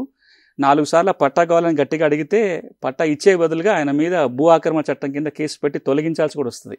రెవెన్యూ అధికారులకి ఎవరైనా సరే ప్రభుత్వ భూమిని అనుమతి లేకుండా పట్టా లేకుండా సాగులో ఉన్నట్లయితే భూ ఆక్రమణ చట్టం కింద నోటీసులు ఇచ్చి తొలగించే అవకాశం ఉంటుంది. కాబట్టి తన అర్హతలు చూసుకొని తన అర్హుడైనట్లయితే దరఖాస్తు పెట్టుకోవచ్చు. ఓకే, ఇందాక మీరు పిఓటి గురించి మాట్లాడుతున్నారు. పిఓటి చట్టానికి సంబంధించి ఏం చెప్తారు? అంటే ఇది పాపులర్గా పిఓటి చట్టం అనో 9/77 చట్టం అంటాం. పిఓటి అంటే ప్రొహిబిషన్ ఆఫ్ ట్రాన్స్ఫర్. ఆ చట్టం పూర్తి పేరు the Telangana assigned land prohibition of transfer act. తెలుగులో తెలంగాణ అసైన్మెంట్ భూముల బదలాయింపు నిషేధ చట్టం. ఇది ఎందుకు తీసుకొచ్చారంటే ప్రభుత్వం వేల లక్షల ఎకరాలు పేదలకు ఇచ్చినా సరే అది వాళ్ళ చేతిలో ఉండట్లేదు. ఎవరో దాన్ని బలవంతంగా ఆక్రమించుకోవటమో, ఎంతో తక్కువ ధరకు ఆశ చూపించి ఆ భూములు తీసుకోవటమో, మళ్ళీ పెద్దోళ్ళ చేతికే ఆ భూములు పోతున్నాయి. అసలు లక్ష్యం నెరవేరట్లే. కాబట్టి పేదలకి ఇచ్చిన భూములు పేదల చేతిలోనే ఉండాలి అంటే ఆ అమ్మకాలను నిషేధిస్తూ 1977లో తీసుకొచ్చిన చట్టం. ఈ చట్టాన్ని 3 ముక్కలలో చెప్పాలంటే అసైన్మెంట్ భూమి తరతరాలుగా అసైనీ కానీ ఆయన వారసులు అనుభవించాల్సిందే కానీ ఎట్టి పరిస్థితుల్లో అన్యాక్రాంతం చేయకూడదు. అన్యాక్రాంతం అంటే అమ్మటం మాత్రమే కాదు, కౌలుకి ఇవ్వటం కానీ దానం చేయటం కానీ మరే విధంగా అసైనీ కాకుండా వేరే వాళ్ళ చేతికి ఆ భూములు పోవద్దు. పోతే గనక తహసీల్దార్ కేసు పెట్టి ఆ భూమి తిరిగి ప్రభుత్వం స్వాధీనం చేసుకొని ఒకసారి ఆ అసైనీకరణ ఇవ్వాలి, లేదా ఇంకొక పేద కుటుంబానికి ఇవ్వటము, లేదా ప్రభుత్వం ప్రజా ప్రయోజనాలకు ఉపయోగించుకోవటం చేయాల్సిందే తప్ప ఆ కొనుక్కున్న వాళ్ళకి ఆ భూమి దక్కదు. ఇది ఇంకొక నియమం. ఇక మూడోది ఏంటంటే అలా క్రిమినల్ ప్రొవిజన్ కూడా ఉంది. పిఓటి చట్టం ఇంకో మాట ఏమంటుందంటే ఎవరైనా సరే ఆ చట్టాన్ని ఉల్లంఘించి అసైన్మెంట్ భూములు కొనుక్కున్నా, లేదా ఈ అసైన్మెంట్ భూమి కొనుగోలు చెల్లదు అని చెప్పి తహసీల్దార్ జాయింట్ కలెక్టర్ ఆర్డర్ ఇచ్చిన తర్వాత కూడా ఆ భూమిలో కొనసాగిన క్రిమినల్ కేసు పెట్టొచ్చు, 6 నెలలు జైలుకి పంపొచ్చు, 2000 రూపాయల జుర్మానా కూడా వేయడానికి ఆ పిఓటి చట్టంలో అవకాశం ఉంది. ఇప్పుడు ఒక డిమాండ్ వస్తుంది. ఎందుకంటే ఆ చట్టం వచ్చింది ఇప్పుడు 1977లో, ఒక 40-50 ఏళ్ళ కింద వచ్చిన చట్టం. అప్పటి పరిస్థితులలో పేదలకు ఇచ్చిన భూములు రక్షించాలంటే అలాంటి చట్టం కావాలి. కానీ ఇప్పుడు పేదలకు భూములు ఇచ్చి 30 ఏళ్ళు 40 ఏళ్ళు 50 ఏళ్ళు అయిపోతుంది. ఇప్పటికైనా ఆ అసైన్మెంట్ భూముల మీద పూర్తి హక్కులు కావాలి. పిఓటి చట్టాన్ని సవరించాలి. పట్టా ఇచ్చినాక కొద్ది కాలానికైనా పూర్తి హక్కులు కల్పించేలాగా చట్టం మారాలని ఒక పెద్ద డిమాండ్ వస్తుంది. ఇప్పటికే చాలా రాష్ట్రాల్లో అట్లాంటి మార్పు చేశారు. ఇటీవల ఆంధ్రప్రదేశ్ రాష్ట్ర ప్రభుత్వం కూడా పిఓటి చట్టాన్ని సవరిస్తూ అసైన్మెంట్ పట్టా ఇచ్చిన 20 ఏళ్ల తర్వాత సంపూర్ణ హక్కులు కల్పిస్తూ ఒక చట్ట సవరణ చేసింది. తెలంగాణలో కూడా దాని మీద ఒక పెద్ద ఎత్తున చర్చ అయితే నడుస్తుంది. అసైన్మెంట్ భూములకు కూడా పూర్తి పట్టా హక్కులు కల్పించాలి, అందుకోసం పిఓటి చట్టం మారాలని. రేపొద్దున తెలంగాణ రాష్ట్ర ప్రభుత్వం కూడా పిఓటి చట్టాన్ని మారిస్తే కొంతకాల పరిమితి తర్వాత ఈ అసైన్మెంట్ భూములు కూడా రేపొద్దున పట్టా భూములుగా మారే అవకాశం అయితే ఉంది. పిఓటి చట్ట సవరణకు సంబంధించి చెప్పండి. ఒకవేళ చట్ట సవరణ చేయాలి అంటే ఏ విధంగా అందులో సవరణలు చేస్తారు? అంటే ఇప్పుడు మన లెక్కల ప్రకారం చూస్తే 25 లక్షల ఎకరాలు ఇప్పటిదాకా మనం పేదలకు ఇచ్చిన భూమి కనపడుతుంది. ఆ 25 లక్షల ఎకరాలు ఎట్టి పరిస్థితుల్లో అన్యాక్రాంతం చేయడానికి అవకాశం లేదు. ఈ 25 లక్షల ఎకరాలు కూడా దాదాపుగా 2004 కంటే ముందు ఇచ్చిన భూములే చాలా ఎక్కువ ఉన్నాయి. అంటే ఈ 25 లక్షల ఎకరాల్లో ఒక 20 లక్షల ఎకరాలకు పైగా 2004 కంటే ముందు ఇచ్చిన భూములే. ఆ తర్వాత ఇచ్చిన చాలా కొద్దిగానే ఉన్నాయి. ఇప్పుడు చాలామంది వచ్చిన డిమాండ్ ఏంటంటే 20 ఏళ్ళ తర్వాతనైనా సరే ఈ భూములను అమ్ముకునేలాగా ఫ్రీ హోల్డ్ రైట్స్ ఇవ్వమంటారు. అంటే పూర్తి హక్కులు, పట్టా భూముల మీద ఎట్లాంటి హక్కులు ఉంటాయో అసైన్మెంట్ భూముల మీద కూడా అలాంటి హక్కులే కల్పించాలని. అప్పుడు పిఓటి చట్టాన్ని సవరించి పట్టా వచ్చిన 20 సంవత్సరాల తర్వాత ఈ చట్టంలో నియమాలు వర్తించవు అనేది ఒక సవరణ చేయాల్సి ఉంటుంది. దాని మీద భిన్నాభిప్రాయాలు ఉన్నాయి. అందుకోసమే ఇది నానుతుంది ఇట్లా, ఇది ఇప్పటికి తేలకుండా. ఒకవైపున ఈ చట్ట సవరణ కావాలని వాదించే వాళ్ళు ఏం చెప్తున్నారంటే, ఇంతకాలం తర్వాతనైనా మనం కనుక పూర్తి హక్కులు కల్పించకపోతే అన్యాయం అవుతుంది చెప్పేవాళ్ళు ఉన్నారు. మరో పక్కన ఈ అవకాశం కనుక ఇస్తే ఈ పేదల చేతిలో ఆ కొద్ది భూమి కూడా ఉండకపోవచ్చు. ఈ భూములు ఇచ్చినయే ఎస్సీలకి, ఎస్టీలకి, చాలా పేద కుటుంబాల వాళ్ళకి ఇచ్చాము. ఎట్లాంటి షరతు కనుక లేకపోతే పేదల చేతిలో ఇంకా సెంటు భూమి, గుంట భూమి కూడా మిగిలే అవకాశం లేదు. కాబట్టి ఇట్లాంటి చట్ట సవరణ తేవద్దు అని వాదించే వాళ్ళు ఉన్నారు. అల్టిమేట్గా తెలంగాణ రాష్ట్ర ప్రభుత్వం నిర్ణయం తీసుకోవాల్సి ఉంటుంది. ఎక్కువ మంది కోరుకునేది మాత్రం పూర్తి హక్కులు కల్పించాలి, పిఓటి చట్టాన్ని సవరణ చేయాలని. కాలర్ ఉన్నారండి హైదరాబాద్ నుంచి, రాయేష్ గారు. సునీల్ గారు వింటున్నారండి, మీ సమస్య ఏంటో చెప్పండి. సార్, ఇంతకు మీకు ఎక్స్ప్లెయిన్ చేసే టాపిక్ మీరు హైదరాబాద్ తెలంగాణలో భూ సంస్కరణ చేద్దామని గవర్నమెంట్ డిసైడ్ చేసి దాంట్లో సభ్యులు లెక్క తీస్తారు. మీ సూచన ప్రకారంగా అసైన్ ల్యాండ్స్ ని 20 ఏళ్ల తర్వాత వాళ్ళకి ఇవ్వాలి అనేది కోరిక ఉందో దాని మీద గవర్నమెంట్ ఎంత సానుకూలంగా పనిచేస్తుంది, ప్లస్ ఎప్పటిలోగా ఇది అవుతుందో దయచేసి చెప్పగలరు సార్? అంటే ప్రభుత్వం తరపున అది ఎప్పుడవుతో చెప్పలేను, కానీ ఇప్పటిదాకా నేను పూర్తిగా వివరించి చెప్పిన ఆ డిమాండ్ అయితే ఉంది. తర్వాత కాంగ్రెస్ మేనిఫెస్టోలో కూడా ఒక ప్రకటన చేశారు. ఇప్పుడు అధికార పార్టీ మేనిఫెస్టో, ఎలక్షన్స్ పోయినప్పుడు మేనిఫెస్టోలో కూడా అసైన్మెంట్ భూములకి పూర్తి పట్టా హక్కులు కల్పిస్తామనే హామీ మేనిఫెస్టోలోనే ఉంది. కాబట్టి రాబోయే రోజుల్లో ఏదో ఒక నిర్ణయం అయితే తీసుకుంటారు అనుకుంటాను. కానీ దానికంటే ముందు ఒక పెద్ద సమస్య అయితే కళ్ళ ముందు ఉంది కదా రాష్ట్ర ప్రభుత్వానికి, ధరణి సమస్య. అంతకంటే పెద్ద సమస్య ఇది, అందరికీ పెద్ద సమస్య. కాబట్టి ధరణి సమస్యల పరిష్కారానికి ఇప్పటికే కమిటీ వేసింది, నేను కూడా దాంట్లో సభ్యుడిగా ఉన్నాను. ధరణి సమస్యల పరిష్కారానికి ఇప్పటికే ఆలోచన జరుగుతున్నాయి. రాబోయే రోజులలో అసైన్మెంట్ భూములకు సంబంధించి కూడా ప్రభుత్వం ఒక పాజిటివ్ నిర్ణయమే తీసుకుంటుందని అయితే ఆశిస్తున్నాను. ఎలాంటి నిర్ణయం తీసుకోబోతుంది, ఎప్పుడు తీసుకుంటుంది అనేది నేను సరైన వ్యక్తిని కాదు కమిటీకి, అంటే ఆ మాట నేను చెప్పడానికి. అంటే వాళ్ళు పాజిటివ్గా ఆలోచించవచ్చు అంటారా? నేను అదే మాట కూడా చెప్పాను. కాంగ్రెస్ పార్టీ మేనిఫెస్టోలోనే మేము అసైన్మెంట్ భూములకి పూర్తి పట్టా హక్కులు కల్పిస్తామని చెప్పారు. కాబట్టి ఆ వైపున ఆలోచించాలి. కానీ ఇంకొక పాట కూడా అది మిస్యూజ్ కాకుండా కూడా జాగ్రత్తలు తీసుకోవాలి. దానికి అది రెండు వైపుల పదునున్న కత్తి లాంటిది. ఒక పక్కన అలాంటి వెసులుబాటు వస్తే మంచి జరుగుతుందని ఆలోచన, కానీ అలాంటి వెసులుబాటు ఇవ్వటం వల్ల మళ్ళీ పేదలకు అన్యాయం జరగకూడదు, పేదల చేతుల్లో ఉన్న భూములు గుంపగుత్తగా పోకుండా. అంటే ఈ చట్టాన్ని సవరించిన అర్థం ఏంది, 25 లక్షల ఎకరాలు మీరు అమ్ముకోండి అని కాదు. ఈ చట్ట సవరణ వస్తే అమ్ముకునే హక్కులు ఉంటాయి అంతే తప్ప ఈ చట్ట సవరణ కాగానే 25 లక్షల ఎకరాలు అమ్మేసుకోమని ప్రభుత్వం చెప్పడం కాదు. కాబట్టి దీని మీద కూడా ప్రభుత్వం లోతుగా పరిశీలించి ఒక నిర్ణయం తీసుకుంటుందనే భావిస్తాను. సాగు చేసుకుని జీవిస్తారనే కదా వాళ్ళు సవరణలు చేసి, అంటే సాగు ఇప్పటిదాకా సాగు కోసం ఇచ్చారు. కానీ ఇంతకాలం తర్వాత ఇప్పుడు ఒక పేద కుటుంబానికి ఇచ్చారు. పేద కుటుంబం 30 ఏళ్ళుగానో 40 ఏళ్ళుగా సాగులో ఉన్నారు. వాళ్ళందరూ పట్టణాలకు ఏదో ఒక వృత్తి కోసం వచ్చి ఉంటారు, ఉద్యోగాలు వచ్చి ఉంటాయి, లేదా ఆ భూమి కాకుండా ఇతర వృత్తులకు వెళ్ళదలుచుకుంటారు, తాత్కాలికంగానే దాన్ని కౌలుకి ఇవ్వదలుచుకుంటారు. వాళ్ళ ఇంట్లో ఒక ఆర్థికమైన ఇబ్బంది ఉండొచ్చు, లేదా ఇంట్లో పెళ్లికో లేదా ఆరోగ్య సమస్యల కోసమో తాత్కాలికంగా అమ్ముకోవాలనుకుంటారు. అట్లాంటప్పుడు ఎట్లా? దానికి ఒక ఆలోచన ఏమో దీన్ని పూర్తి పట్టాకులు కల్పించటము. దీనికి ఒక భిన్నమైన సూచన ఉమ్మడి ఆంధ్రప్రదేశ్ రాష్ట్రంలో అప్పుడు ల్యాండ్ కమిటీ సూచించింది. అప్పటి మంత్రి గారు కొన్నే రంగారావు గారి ఆధ్వర్యంలో భూమి కమిటీ వేసినప్పుడు ఈ సమస్య మీద వాళ్ళు చెప్పిన సూచన ఏంటంటే, దీన్ని అమ్ముకునే హక్కు కల్పించడం కంటే మీరు ఒక ల్యాండ్ బ్యాంక్ క్రియేట్ చేయండి, ఒక ఫండ్ క్రియేట్ చేయండి. ఎవరికైనా ఆర్థిక అవసరాలు వచ్చి అసైన్మెంట్ భూమి అమ్ముకోదలుచుకుంటే బయట ఎవరికి అమ్మటం కాకుండా ప్రభుత్వమే కొనాలి. ప్రభుత్వం కనుక కొని ఆ డబ్బులు వాళ్ళకు ఉపయోగపడతాయి, ఆ భూమిని ఇంకొక పేదవాళ్ళకి ఇవ్వడానికి అవకాశం ఉంటుందని చెప్పారు. ఇప్పటికే అట్లాంటి విధానం గిరిజన ప్రాంతాల్లో ఉంది. మీరు షెడ్యూల్ ప్రాంతాలు అంటే ఇప్పుడు ఆదిలాబాదు, వరంగల్, ఖమ్మం జిల్లాలలో గిరిజన ప్రాంతాలు ఉన్నాయి. అక్కడ నియమం ఏంటంటే షెడ్యూల్డ్ ప్రాంతాల్లో ట్రైబల్ మాత్రమే భూములు కొనుక్కోవచ్చు, నాన్ ట్రైబల్స్ ఎవరు కూడా అక్కడ స్థిరాస్తులు కొనడానికి అవకాశం లేదు. మరి అక్కడ ఉన్న ఒక ట్రైబల్ భూమి అమ్ముకోవాలనుకుంటే ఒక ట్రైబలే కొనాలి. మరి ఏ ట్రైబల్ ముందుకు రాకపోతే ఇప్పుడు నేను ఎవరికి అమ్ముకోవాలి? అప్పుడు చట్టంలో క్లాజ్ ఏముందంటే ప్రభుత్వం తప్పనిసరి కొనాలి అని. అంటే ఎట్లయితే ఎల్టీఆర్ చట్టంలో గిరిజనులు కనుక భూములు అమ్ముకోవాల్సి వచ్చినప్పుడు ప్రభుత్వమే తప్పకుండా కొనాలనే నియమం ఉందో, అసైన్మెంట్ భూములకు సంబంధించి కూడా అసైనీ కనుక భూమి అమ్ముకోవాలనుకుంటే బయట వ్యక్తులు కాకుండా ప్రభుత్వమే కొనుగోలు చేసేలాగా నియమం పెట్టినట్లయితే రెండు విధాలుగా ఉపయోగపడుతుందని అప్పుడు ఇచ్చిన సూచన, 2006లో ఇచ్చిన సూచన. కానీ ఇప్పుడు ఇంకా పరిస్థితులు మారుంటాయి. కాబట్టి ప్రభుత్వం ఈ విధంగా ఆలోచిస్తుందా, పూర్తిగా హక్కులు ఇస్తుందా, లేదా ఇంకేమైనా మార్పు చేర్పులు అనేది రాబోయే రోజుల్లో దాని మీద ఆలోచన జరుగుతుంది. ఏదో ఒక నిర్ణయం అయితే వస్తుందని అనుకుంటున్నాను. కాలర్ ఉన్నారండి మిర్యాలగూడ నుంచి, చంద్రయ్య గారు. నమస్తే అండి. నమస్తే అండి, సునీల్ గారు వింటున్నారు, మీ సమస్య ఏంటో చెప్పండి. సార్ నమస్కారం. సార్ నమస్తే, చెప్పండి. సార్ నేను నిరుపేదను సార్. 2012లో నాకు గెలవక అసైన్ ల్యాండ్ కొన్నాను సార్. అది కొన్నాను. నాకు అది ఇంతవరకు దాని మీద నాకు ఎటువంటి హక్కులు రావట్లేదు. ఎన్ని ఎకరాలు కొన్నావు? నేను 3 ఎకరాలు సార్. అసలు పట్టా ఇచ్చింది ఎప్పుడు? ఎవరైతే నీకు అమ్మారో వాళ్ళకి పట్టా ఎప్పుడు వచ్చింది? వాళ్ళకి పట్టా 95లో వచ్చింది సార్. 95లో వచ్చింది. కొన్నది అంటే మీరు రిజిస్టర్ కాగితాలు అయినాయా లేకపోతే స్టాంప్ కాగితాల మీద రాసుకున్నారా? స్టాంప్ కాగితాల మీద రాయించుకున్నాం సార్. దీనికి రెగ్యులరైజ్ కోసం ఎప్పుడైనా దరఖాస్తు పెట్టుకున్నారా? దరఖాస్తు కోసం పెడితే పిఓటి చట్టం నడుస్తలేదు ఇప్పుడు అని చెప్పి అంటున్నారు సార్. ఇప్పుడు మీ సమస్యకి ఆల్రెడీ చట్టంలో పరిష్కారం ఉంది.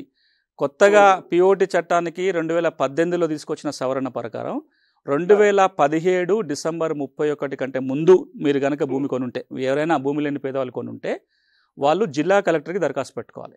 జిల్లా కలెక్టర్ ప్రజావాణిలో పెట్టుకున్నాను సార్. పెట్టుకొని 2 కండిషన్స్. ఒకటి, మీకు కొన్న భూమితో మీకు ఇంతకుముందు ఉన్న అంత మొత్తం భూమి కలిపితే కూడా 5 ఎకరాల లోపల ఉండాలి. రెండోది, మీరు బీపీఎల్ ఫ్యామిలీ అయి ఉండాలి, బిలో పవర్టీ లైన్, ఆర్థికంగా వెనకబడిన కుటుంబం అయి ఉండాలి. మీరేం పని చేస్తారు? మీ వృత్తి? నా వృత్తి నేను మామూలుగా ప్రైవేట్ జాబ్ చేస్తాను సార్. ఎంప్లాయ్మెంట్ అది ఇన్కమ్ లెవెల్ కూడా చూస్తారు. ఈ 2 కనుక ఫుల్ఫిల్ అయితే జిల్లా కలెక్టరే పట్టా ఇవ్వచ్చు. ఈసారి మళ్ళీ పెట్టుకోండి, ఈ ధరణిలో ల్యాండ్ గ్రీవెన్స్లలో పెట్టుకోండి. జిఎల్ఎం మాడ్యూల్ ఉంటుందిగా, జనరల్ ల్యాండ్ గ్రీవెన్స్ మాడ్యూల్ ఉంటుంది. దాంట్లో జిల్లా కలెక్టర్ దరఖాస్తు పెట్టుకొని మీరు మీ వివరాలను చెప్పండి. చట్టపరంగా మీరు కనుక బీపీఎల్ ఫ్యామిలీ అయి ఉంటే మీకే పట్టా వచ్చే అవకాశం ఉంటుంది. రైట్. సునీల్ గారు, ఇందాక లవోని పట్టాకు సంబంధించి ఇందాక చెప్తున్నారు, కాలర్కి సంబంధించి ఒకసారి మళ్ళీ వివరించండి. అంటే ఇప్పుడు మనం పేర్ల గురించి, పేర్లలో వ్యత్యాసం అంతే. ఏదైనా సరే గవర్నమెంట్ ఇచ్చిన ల్యాండ్. లావణి పట్టా అంటే ఇది అసైన్మెంట్ భూమినే. 1950లో తెలంగాణ ల్యాండ్ రెవెన్యూ యాక్ట్ కింద లావణి రూల్స్ వచ్చినాయి. అంటే ఒక భూమిని ఏ విధంగా ఇవ్వాలి, అసైన్మెంట్ చేయడానికి రూల్స్ ఉంటాయి. మనం ఇంతకుముందు దాకా మాట్లాడుకున్నదేమో పిఓటి చట్టం, అంటే అసైన్మెంట్ భూమి ఇచ్చిన తర్వాత దాన్ని అన్యాక్రాంతం కాకుండా కాపాడే చట్టం, అన్యాక్రాంతం జరిగితే ఏం చేయాలో చెప్పే చట్టం. మరి ఆ భూమి ఎవరికి ఇవ్వాలని చెప్పే చట్టం కూడా ఉండాలి కదా. అట్లా చెప్పేదే లావణి నియమాలు. ప్రభుత్వ జీవోలు వచ్చినాయి. ఈ లావణి నియమాలు ఎవరికి భూమి ఇవ్వాలి, ఎలాంటి భూమి ఇవ్వాలి, ఎంత భూమి ఇవ్వాలి అనే నియమాలన్నీ ఈ లావణి రూల్స్లో ఉంటాయి. ఆ నియమాల ప్రకారం ప్రధానంగా ఏంటంటే భూమి లేని పేద కుటుంబాలకు ఇవ్వాలి, 5 ఎకరాలకు మించకుండా, 5 acres మ్యాక్సిమం ఎక్స్టెంట్. కానీ ఇప్పుడు అసైన్మెంట్ చేసే పరిస్థితి కూడా లేవు. దాదాపుగా 2006-7 వచ్చేసరికి అసైన్మెంట్లను దాదాపు ఆగిపోయినాయి. 2012 తర్వాతనైతే అసైన్మెంట్ జరిగిన దాఖలాలు చాలా లేవు, తక్కువనే. దానికి ఆల్టర్నేటివ్గా భూమి కొనుగోలు చేసి ఇచ్చే పథకాలు వచ్చినాయి కొన్ని. ఒక 5-6 వేల ఎకరాలు ఈ ఐకేపీ ద్వారా కానీ ఇతర పథకాలు కొనిచ్చారు. ఆ కొనుగోలు చేసి ఇచ్చిన భూమి కూడా ఇట్లాంటి నియమాలే వర్తిస్తాయి. ఓకే, రంగారెడ్డి నుంచి కాలర్ ఉన్నారండి. ప్రశాంత్ రెడ్డి గారు. హలో, చెప్పండి సార్. నమస్తే సార్, నేను ప్రశాంత్ రెడ్డి మాట్లాడుతున్నాను. నమస్తే ప్రశాంత్ రెడ్డి గారు, చెప్పండి సార్. ఇది మాకు కొత్తపల్లి అంటే యాసర మండలం కొత్తపల్లి విలేజ్ లో ల్యాండ్ ఉంది సార్. దాంట్లో ఒక సర్వే నెంబర్ లో అంటే 14 acres 33 గుంట ల్యాండ్, టోటల్ ల్యాండ్ సార్. దాంట్లో 19 గుంట అంటే 19 గుంట సీలింగ్ సర్ప్లస్ ల్యాండ్ అని ఉంది. ఓకే. మొత్తం సర్వే నెంబర్ మొత్తము దాంట్లో ఏది మన 22A లిస్ట్ లో పెట్టారు సార్. అది దాన్ని ఎట్లా రిమూవ్ చేయాలి అంటే ఇప్పుడు ఆ సర్వే నెంబర్లో ఈ 19 గుంటాస్ కాకుండా ఇంకెంత ఎక్స్టెంట్ ఉంటుంది? టోటల్ నెంబర్ ఎంత ల్యాండ్ అది? టోటల్ నెంబర్ 14 acres 33 గుంట సార్. మిగతాదంతా పట్టాలండేనా? మిగతాదంతా పట్టాలండి సార్. క్రిప్టల్ ఆర్డర్ కాపీ కూడా ఉంది సార్. ఇప్పుడు ధరణిలో ఒక పెద్ద సమస్య ఏమొచ్చిందంటే, ఒక సర్వే నెంబర్లో కొంచెం ల్యాండ్, గవర్నమెంట్ ల్యాండ్ ఉన్నా, సీలింగ్ ఉన్నా, లేదా భూదానం ఏదో ఒకటి అంటే ఎలినేషన్ చేయకుండా భూమి ఏది ఉన్నా సరే మొత్తం నెంబరు బ్లాక్ అవుతుంది, సర్వే నెంబరు. దాని బై నెంబర్ లేకపోవడం వల్ల. మీరు ఆల్రెడీ ఈ నిషేధ జాబితా సవరణ కోసం ధరణి దరఖాస్తు పెట్టారా TM15లో? ఇప్పుడు వీళ్ళకి ఏం చేయాలంటే, ఇప్పుడు ఎవరెవరికైతే అది పట్టా భూమిగా ఉండి కూడా నిషేధ జాబితాలో పడిందో అది తీసేయటం కోసం ధరణిలో ఒక మాడ్యూల్ ఉంది TM15 అని. అందులో దరఖాస్తు పెట్టుకుంటే తొలగించడానికి అవకాశం ఉంటుంది. కానీ వీళ్ళ సమస్య ఏంటంటే, తెలంగాణలో చాలా చోట్ల ఒక సర్వే నెంబర్లో 10 ఎకరాలు ఉంటుంది. అందులో 1 ఎకరా మాత్రమే అసైన్ ల్యాండో, సీలింగ్ ల్యాండో ఇంకేదో అయి ఉంటుంది, అమ్మడానికి వీల్లేని భూమి ఉంటుంది. కానీ ఆ సబ్ డివిజన్ జరగకపోవటం వల్ల మొత్తం నంబర్ని కూడా దీన్ని ప్రొబిటర్ లిస్ట్లో పెడుతున్నారు. పరిష్కారం ఏంటంటే అది సబ్ డివిజన్ జరగాలి. ఇప్పుడు ఇట్లాంటి సమస్యల మీద కూడా తెలంగాణ రాష్ట్ర ప్రభుత్వం నిర్ణయం తీసుకోవాల్సి ఉంటుంది. ధరణి సంస్కరణలో భాగంగా ఈ అంశం మీద కూడా ప్రభుత్వం నిర్ణయం తీసుకుంటే తప్ప ఇట్లాంటి ఇష్యూస్ అన్నిటి వెంటనే పరిష్కారం అయ్యేలాగా లేదు. పార్వతీపురం నుంచి కాలర్ ఉన్నారు, ప్రవీణ్ గారు. మేడం గారు నమస్తే అండి. నమస్తే అండి, మీ సమస్య ఏంటి చెప్పండి. సునీల్ కుమార్ సార్కి నమస్కారం అండి. మొదటిసారిగా నమస్తే, చెప్పండి సార్. 1975లో లీజు పట్టా మాకు ఇచ్చారు సార్. నాటి నుంచి నేటి వరకు మా హక్కు అనుభవంలో భూమి ఉంది సార్. మేము కడుతున్న భూమి శిస్తులు ఉన్నాయి, అప్పుడు ఇచ్చిన లీజు పట్టా ఉంది, 2010లో ఇచ్చిన పట్టాదార పాస్ బుక్ ఉంది సార్. ఓకే. ఇప్పటికీ భూమి మా అనుభవంలోనే ఉంది సార్.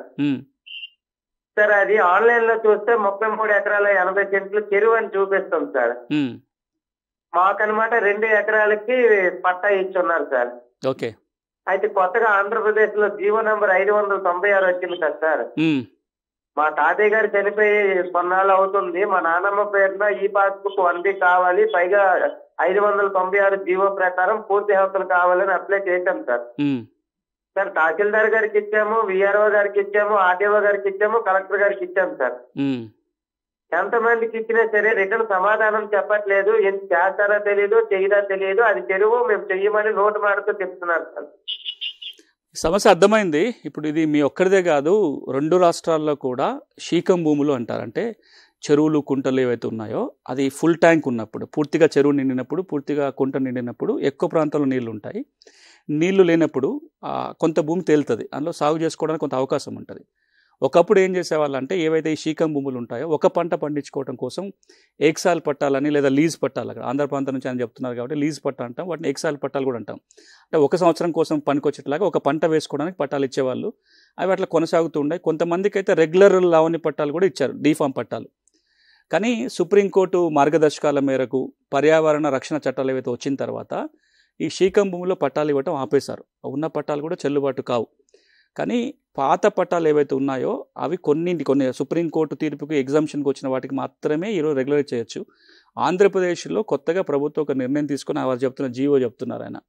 ప్రభుత్వం ఏమైనదంటే పాత పట్టాలు ఏవైతే ఉంటాయో సుప్రీంకోర్టు తీర్పుకి ఉల్లంఘన లేకుండా, సుప్రీంకోర్టు తీర్పుకు లోబడి ఏవైతే శీకం భూములలో పట్టాలు ఇచ్చారో వాటిని ఇప్పుడు కంటిన్యూ చేయండి, వాటి సర్వేలో కొత్త పట్టాలు ఇవ్వండి, మిగతా భూములకి కొత్త పట్టాలు ఇవ్వడానికి అవకాశం లేదు అని చెప్పి ప్రభుత్వం స్పష్టత ఇచ్చింది.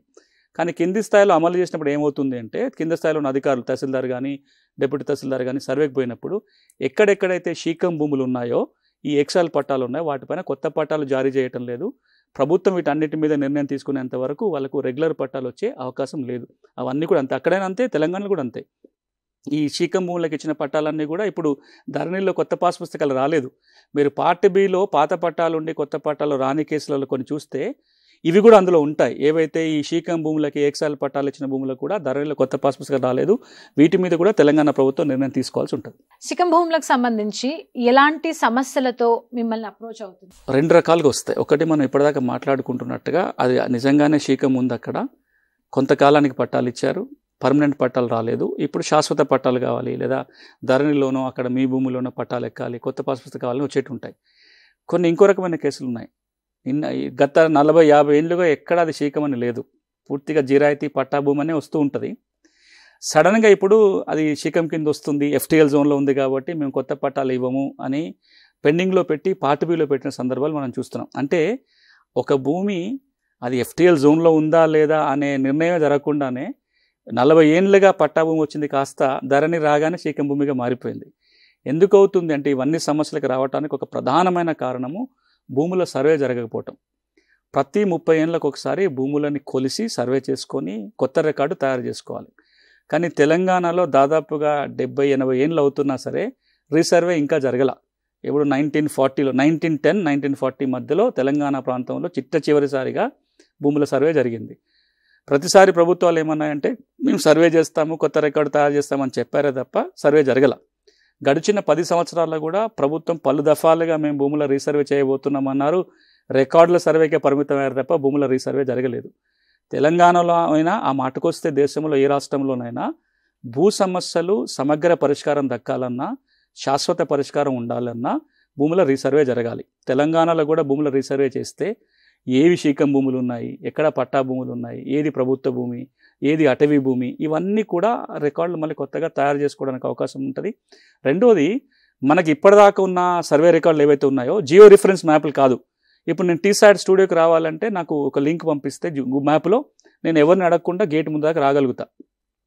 షామీర్పేట గ్రామం సర్వే నెంబర్ 3 అని చెప్తే సర్వేయర్ పోయి సార్ ఇది సర్వే నెంబర్ 3 అంటాడు, ఇంకొక 80 ఇది కాదు 3 ఇంకొకది అంటారు. ఎందుకంటే మన పటాలు ఏవి కూడా లాంగిట్యూడ్ లాటిట్యూడ్స్ ఆధారంగా తయారైన పటాలు కాదు. ఇప్పటికైనా జీపీఎస్ టెక్నాలజీని వాడుకోను, డ్రోన్స్ టెక్నాలజీ వాడుకొని కొత్త పటాలు కనుక తయారు చేస్తే మనం ఈ రోజున ఎదుర్కొంటున్న సమస్యలో చాలా వాటికి శాశ్వత పరిష్కారం చూపించవచ్చు. అది జరగాలంటే ఇప్పుడు ముందు రికార్డు ప్రక్షాళన జరగాలి. అంతకంటే ముందుగా ధరణి సమస్యలు తీర్చుకొని రికార్డు ప్రక్షాళన చేసుకొని తెలంగాణ కూడా రీసర్వేకి పోతే ఇట్లాంటి సమస్యలన్నిటి కూడా మనం ఫుల్ స్టాప్ పెట్టవచ్చు. కాల్ మళ్ళీ కనెక్ట్ అయిందండి. రాజారాం గారు చెప్పండి. హలో సునీల్ గారు వింటున్నారండి, మీ సమస్య ఏంటో చెప్పండి. Hello hello madam. హలో 2000 లో పట్టా అయింది మాకు. చెప్పండి. 2000 లో పట్టా అయింది. టౌన్ లో ఉన్నది, ఇది వ్యవసాయం చేయకుండా రెగ్యులరైజ్ కావాలి మాకు. 2000 లో గవర్నమెంట్ ఇచ్చిన భూమి లావణి పట్టా అయింది. మీ పేరుతో లావణి పట్టా అయిందా? అదంతా వ్యవసాయానికి పనిచేయదు. ఇప్పుడు మీకు ఏం కావాలి ఆ భూమికి సంబంధించి? రెగ్యులరైజేషన్ కావాలి. ఏం రెగ్యులరేషన్ కావాలి? మీ పేరుతోనే పట్టా ఉందన్నారు కదా. లావణి పట్టా. అవును, లావణి పట్టా మీతో ఉన్నప్పుడు కదా. ఇంకా రెగ్యులరేషన్, ఇంకేం రెగ్యులేషన్ కావాలని అడుగుతున్నారు? అమ్ముకునే రైట్స్ కావాలి. ఇప్పటిదాకా మనం మాట్లాడుకున్నాం. ప్రస్తుతానికైతే ఆ భూమి వ్యవసాయానికి పనికొచ్చినా పనికి రాకపోయినా ఒకసారి లావణి పట్టా ఇస్తే అమ్ముకునే అవకాశాలు రావు, ఒకటి. రెండోది, ఈ రోజున ఉన్న చట్టాల ప్రకారము మీరు ఏ భూమిని ఎందుకోసం ఇస్తే దానికే వాడాలి. అంటే వ్యవసాయం చేసుకోవడానికి భూమి ఇస్తే అలా వ్యవసాయం చేయాలి తప్ప దీన్ని నాలా కన్వర్షన్ చేసుకొని నేను ఇంటి నిర్మాణం చేసుకుంటాను, లేకపోతే ఫ్యాక్టరీలు కడతాను, లేఅవుట్లు చేసి అమ్ముతానంటే ఇప్పుడు నియమాల ప్రకారం కుదరదు. ఎప్పుడైతే ఫ్రీ హోల్డ్ రైట్స్ వస్తాయో అప్పుడు మాత్రమే అసైన్మెంట్ భూమి కూడా నాలా కన్వర్షన్ సాధ్యమవుతుంది.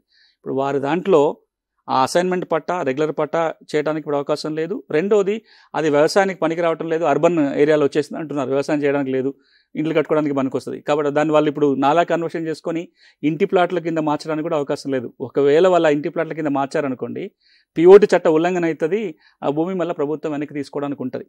వాళ్ళు నాలా కన్వర్షన్ ఎప్పుడు సాధ్యమవుతుంది అంటే మనం ఇప్పటిదాకా మాట్లాడుకున్నట్టుగా అసైన్మెంట్ భూముల మీద ఫ్రీ హోల్డ్ రైట్స్ వచ్చినప్పుడు మాత్రమే నాలా కన్వర్షన్ సాధ్యమవుతుంది. అంటే ఇప్పుడు అసైన్మెంట్ పట్టా ఉండి పట్టాదారు పాస్ పుస్తకం లేకపోతే వాళ్ళు ఏం చేయాలి? అంటే ఈ రోజున తెలంగాణలో ధరణి వచ్చిన తర్వాత మీరు అన్న సమస్యలు కొన్ని వేల మందికి ఉన్నాయి. అంటే నిన్న మొన్నటి దాకా ధరణి వచ్చేంత వరకు కూడా పాత పాస్ పుస్తకం ఉంది, గవర్నమెంట్ ఇచ్చిన లావణి పట్టాలు ఉన్నాయి, భూమి నా అనుభవంలోనే ఉంది. ధరణి వచ్చిన తర్వాత చాలా అసైన్మెంట్ భూమి ధరణికి ఎక్కలేదు, ఒక సమస్య. రెండోది, ధరణికి ఎక్కింది కానీ వారసులు పోయి మా పేరు మీద మ్యూటేషన్ చేయండి అంటే చాలా వరకు అసైన్మెంట్ భూమి ధరణిలో మ్యూటేషన్ జరగట్లేదు. రెండు వేరు సమస్యలు. అంటే పాత పాస్బుక్ ఉంది, భూమి నా చేతిలో ఉంది, అసలు ధరణికి ఎక్కలేదు అనేది ఒక సమస్య. ధరణికి ఎక్కింది కానీ నా వారసుల పేరు మీద మార్చుకోవాలనుకున్నప్పుడు జరగట్లేదు. ఈ మొదటి సమస్య ఏంటంటే ఇవన్నీ పార్ట్ బిలో చేరాయి. మీకు ధరణిలో అవగాహన ఉంటే కనుక ధరణిలో పాత పాస్ పుస్తకాలు ఉండి కొత్తగా ధరణికి ఎక్కని భూమి ప్రభుత్వ లెక్కల ప్రకారమే 18 లక్షల ఎకరాలు ఉంది. 18 లక్షల ఎకరాలు, దాదాపు 5-6 లక్షల మంది రైతులకి పాత పుస్తకాలు ఉన్నాయి, కొత్త రాలేదు. ఈ పార్ట్ బికి సంబంధించి ప్రభుత్వం రాబోయే రోజుల్లో ప్రత్యేకమైన చర్యలు తీసుకుంటామని చెప్తుంది. ఇక రెండోది ఏదైతే ఉందో, నాకు అసైన్మెంట్ భూమి ధరణికి ఎక్కింది, వారసుల పేరు మీద మారలేదని ధరణిలో ఒక మోడల్ క్రియేట్ చేశారు. Mutation with passbook or without passbook assign land కూడా చేయొచ్చు అని. రూల్ ప్రకారం ఏమో అసైన్మెంట్ భూములకి మ్యూటేషన్ చేయొచ్చు అని కనపడుతుంది, కానీ వాస్తవ పరిస్థితుల్లో ఎక్కువ చోట అసైన్మెంట్ భూములకి మ్యూటేషన్ జరగటం లేదు. ఓకే, అంటే ఇంకా ప్రభుత్వం ఇచ్చిన పట్టా ఉంటుంది, ఆ తర్వాత భూమి ఏమో స్వాధీనంలో ఉండకపోవటం, ఇలాంటి సమస్యలు కూడా మనం చూస్తూ ఉంటాం. అది ఎందుకు వచ్చిందంటే, మీకు భూ సంస్కరణల గురించి మాట్లాడుకుంటున్నప్పుడు భారతదేశంలో ఎప్పుడు ఒక 2 రాష్ట్రాల పేర్లు గుర్తు చేసుకుంటారు. భూ సంస్కరణ అనగానే వెస్ట్ బెంగాల్ గుర్తొస్తుంది, కొంతమందికి కేరళ కూడా గుర్తొస్తుంది. భూ సంస్కరణల మీద పూర్తి అవగాహన ఉన్న వ్యక్తులకి జమ్మూ కాశ్మీర్ కూడా గుర్తొస్తుంది. కానీ ఆ 3 రాష్ట్రాల సరసన చేరిన రాష్ట్రం ఉమ్మడి ఆంధ్రప్రదేశ్. ఎందుకంటే భారతదేశంలోనే అతి ఎక్కువ ప్రభుత్వ భూమిని పంచిన రాష్ట్రం ఉమ్మడి ఆంధ్రప్రదేశ్. దాదాపుగా 50 లక్షల ఎకరాల భూమిని ఒక్క ఆంధ్రప్రదేశ్లోనే పంచాం. తెలంగాణలో ఆంధ్ర కలిపి 50 లక్షలు, దాదాపు 60 లక్షల ఎకరాలు పంచినాం. కానీ కొన్ని సందర్భాలలో భూమి పంచలేం అనేది, భూమి పంపిణీ జరగలేదు, పట్టాల పంపిణీ జరిగింది. అందుకే మీరు అడిగిన సమస్య వస్తుంది. అంటే అక్కడ మనం భూమి ఇంకా చేతికి ఇవ్వలేదు, భూమి ఇస్తున్నట్టుగా పట్టాలు పంచినాం. గ్రామాలకు పోయినప్పుడు లావణి పట్టాలు పంపకాలు జరిగినాయి, పట్టా ఇచ్చినాం కానీ ఆ భూమి ఎక్కడుందో చూపించలేదు.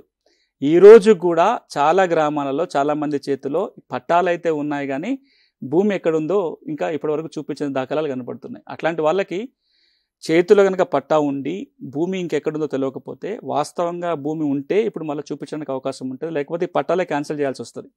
సో ఎవరి చేతిలో అయితే ఇప్పటికి కూడా లావణి పట్టాలు ఉండి భూమి ఎక్కడుందో తెలియదో తహసీల్దార్కి భూమి చూపించమని దరఖాస్తు పెట్టుకోవాలి. ఒకవేళ ఇంకా అక్కడ భూమి అవైలబిలిటీ ఉంటేనేమో భూమి చూపిస్తారు, లేకపోతే ఉన్న పట్టా కూడా రద్దు చేయాల్సి వస్తుంది. లెక్క ప్రకారము పట్టా ఇచ్చి భూమి చూపించిన తర్వాతనే అసైన్మెంట్ కంప్లీట్ అవుతుంది. ఆ ప్రాసెస్ కంప్లీట్ కాలేదు కాబట్టి ఇప్పుడు మీరు అంటున్న సమస్యలు వస్తున్నాయి. కొంతమంది ఏం చేశారంటే భూమి ఉందా లేదా సంబంధం లేకుండా చేతిలో పట్టా ఉంది కాబట్టి పాస్ పుస్తకాలు కూడా తెచ్చుకున్నారు, బ్యాంకులో రుణాలు వస్తున్నాయి, అన్ని రకాల మేళ్లు పొందుతున్నారు. కానీ వాస్తవంగా భూమి ఎక్కడ ఉంది కూడా లేదు. అంటే భూమి లేకుండానే చేతిలో పట్టాలు ఉన్నాయి, అన్ని ఫలితాలు అనుభవిస్తూనే ఉన్నారు. కాలర్ ఉన్నారు హైదరాబాద్ నుంచి. చైతన్య, చెప్పండి మీ సమస్య ఏంటో చెప్పండి, వింటున్నారు సునీల్ గారు.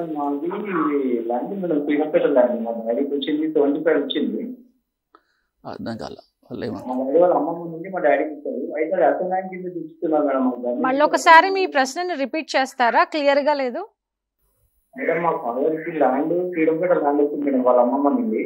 ఫ్రీడమ్ ఫైటర్ కింద ల్యాండ్ వచ్చింది మా డాడీకి. అయితే మాకు ఇప్పుడు ధరణి బుక్లు వచ్చినాయి, అర్థం ల్యాండ్ కింద చేస్తున్నాను అది. అంటే ఇప్పుడు మీరు ఫ్రీడమ్ ఫైటర్స్ కింద వచ్చినా, ఎక్స్ సర్వీస్ మెన్ కోటాలో వచ్చినా, పొలిటికల్ సఫరర్ కోటాలో వచ్చినా, భూమి లేని పేదలకు ఇచ్చిన కోటాలో వచ్చినా అసైన్మెంట్ అనే రాస్తారు. కానీ అది ఫ్రీడమ్ ఫైటర్ కింద వచ్చింది కాబట్టి పట్టా ఇచ్చిన 10 ఏళ్ల తర్వాత నిషేధిత జాబితాలకించి తొలగించవచ్చు. ఇంతకుముందేమో ఎన్ఓసి తీసుకోవాలనే వాళ్ళం. సో ఆ పట్టా కనుక మీ చేతిలో ఉండి వాళ్ళ తాతగారి పేరు మీద పట్టా అంటున్నారు కాబట్టి దాన్ని ఆ పట్టా కాగితము ఆ ఫ్రీడమ్ ఫైటర్ కోటాలో వచ్చినట్టుగా వాళ్ళు నిరూపించుకోగలిగితే నిషేధిత జాబితాని తొలగిపోతుంది, పూర్తి పట్టా హక్కులు వస్తాయి. ఇప్పుడు ఎవరి పేరు మీద ఉందో వాళ్ళకి పూర్తి పట్టా రైట్స్ వస్తాయి. వాళ్ళు చేయాల్సిందల్లా 2, ఒకటి మ్యూటేషన్ కావాలి అంటే వేరే ప్రక్రియ, అంటే వాళ్ళ తాత నుంచి వచ్చింది, ఇప్పుడు వీళ్ళకి మ్యూటేషన్ కావాలి అంటే మ్యూటేషన్ కోసం దరఖాస్తు పెట్టుకోవాలి. దానికి పూర్తి పట్టా హక్కులు రావాలి అంటే కనుక ధరణిలో నిషేధిత ఆస్తుల జాబితా నుంచి తొలగించమని వేరే దరఖాస్తు పెట్టుకుంటే వీళ్ళకి పూర్తి రైట్స్ వస్తాయి, ఫ్రీడమ్ ఫైటర్ కోట కాబట్టి. కాలర్ రెడీగా ఉన్నారు మీతో మాట్లాడడానికి. నగేష్ గారు, హలో మేడం, చెప్పండి మీ డౌట్ ఏంటో చెప్పండి, ఎలాంటి సమస్య ఉందో చెప్పండి. సునీల్ గారు వింటున్నారు. నమస్తే సునీల్ గారు. నమస్తే, చెప్పండి సార్. మాకు 1977 లో ఇచ్చారు సార్ సర్టిఫికేట్, లవాణి పడ్డది. అది ఇప్పటికి అగ్రికల్చర్ చేస్తూనే ఉన్నాం దాంట్లో. ఓకే. అంటే ఫాదర్ చనిపోయాడు అనమాట, సక్సెషన్ చేసుకోవడానికి చూస్తున్నాము. అది నేను చేసుకోవచ్చా, మా మదర్ పైన చేసేయచ్చా? అంటే వారసులకి లెక్క ప్రకారం అయితే ముందు మదర్ పేరు మీద చేస్తాము రెవెన్యూ చట్టాల ప్రకారము. కానీ మీరు వారసులందరూ కనుక జాయింట్ స్టేట్మెంట్ రాసుకొని పోతే మీరు పట్టా భూములకు ఎట్లయితే భాగ పంపకాలు చేసుకుంటారో అసైన్మెంట్ భూమి కూడా వారసులు జాయింట్ స్టేట్మెంట్ రాసుకొని పోతే మీ పేరుతో కూడా పట్టా మార్పిడి చేసుకోవచ్చు. మేము మారితేనేమో మీ మదర్ ఒక్కరైతే మీ మదర్ పేరు మీద ఆటోమేటిక్గా మార్చేయచ్చు. అందరు వారసుల పేరు మీద రావాలంటే కనుక మీ మదరు, మీరు, ఇంకెవరైనా వారసులు ఉంటే అందరూ కలిసి జాయింట్ స్టేట్మెంట్ రాసుకొని ధరణిలో స్లాట్ బుక్ చేసుకుని వెళ్ళండి, పట్టా మార్పిడి జరుగుతుంది. ఇంతకుముందు కాలర్ మనకు అడిగారు నిషేధిత జాబితాలో ఉంటే దాన్ని ఏ విధంగా తొలగించుకోవాలి అని చెప్పేసి. మిలిటరీలో ఉన్న వాళ్ళకి ఇచ్చిన భూమిని కూడా నిషేధిత జాబితాలో ఉంచడం జరిగింది. ఏ విధంగా వాటిని తొలగించుకోవడం అంటారు?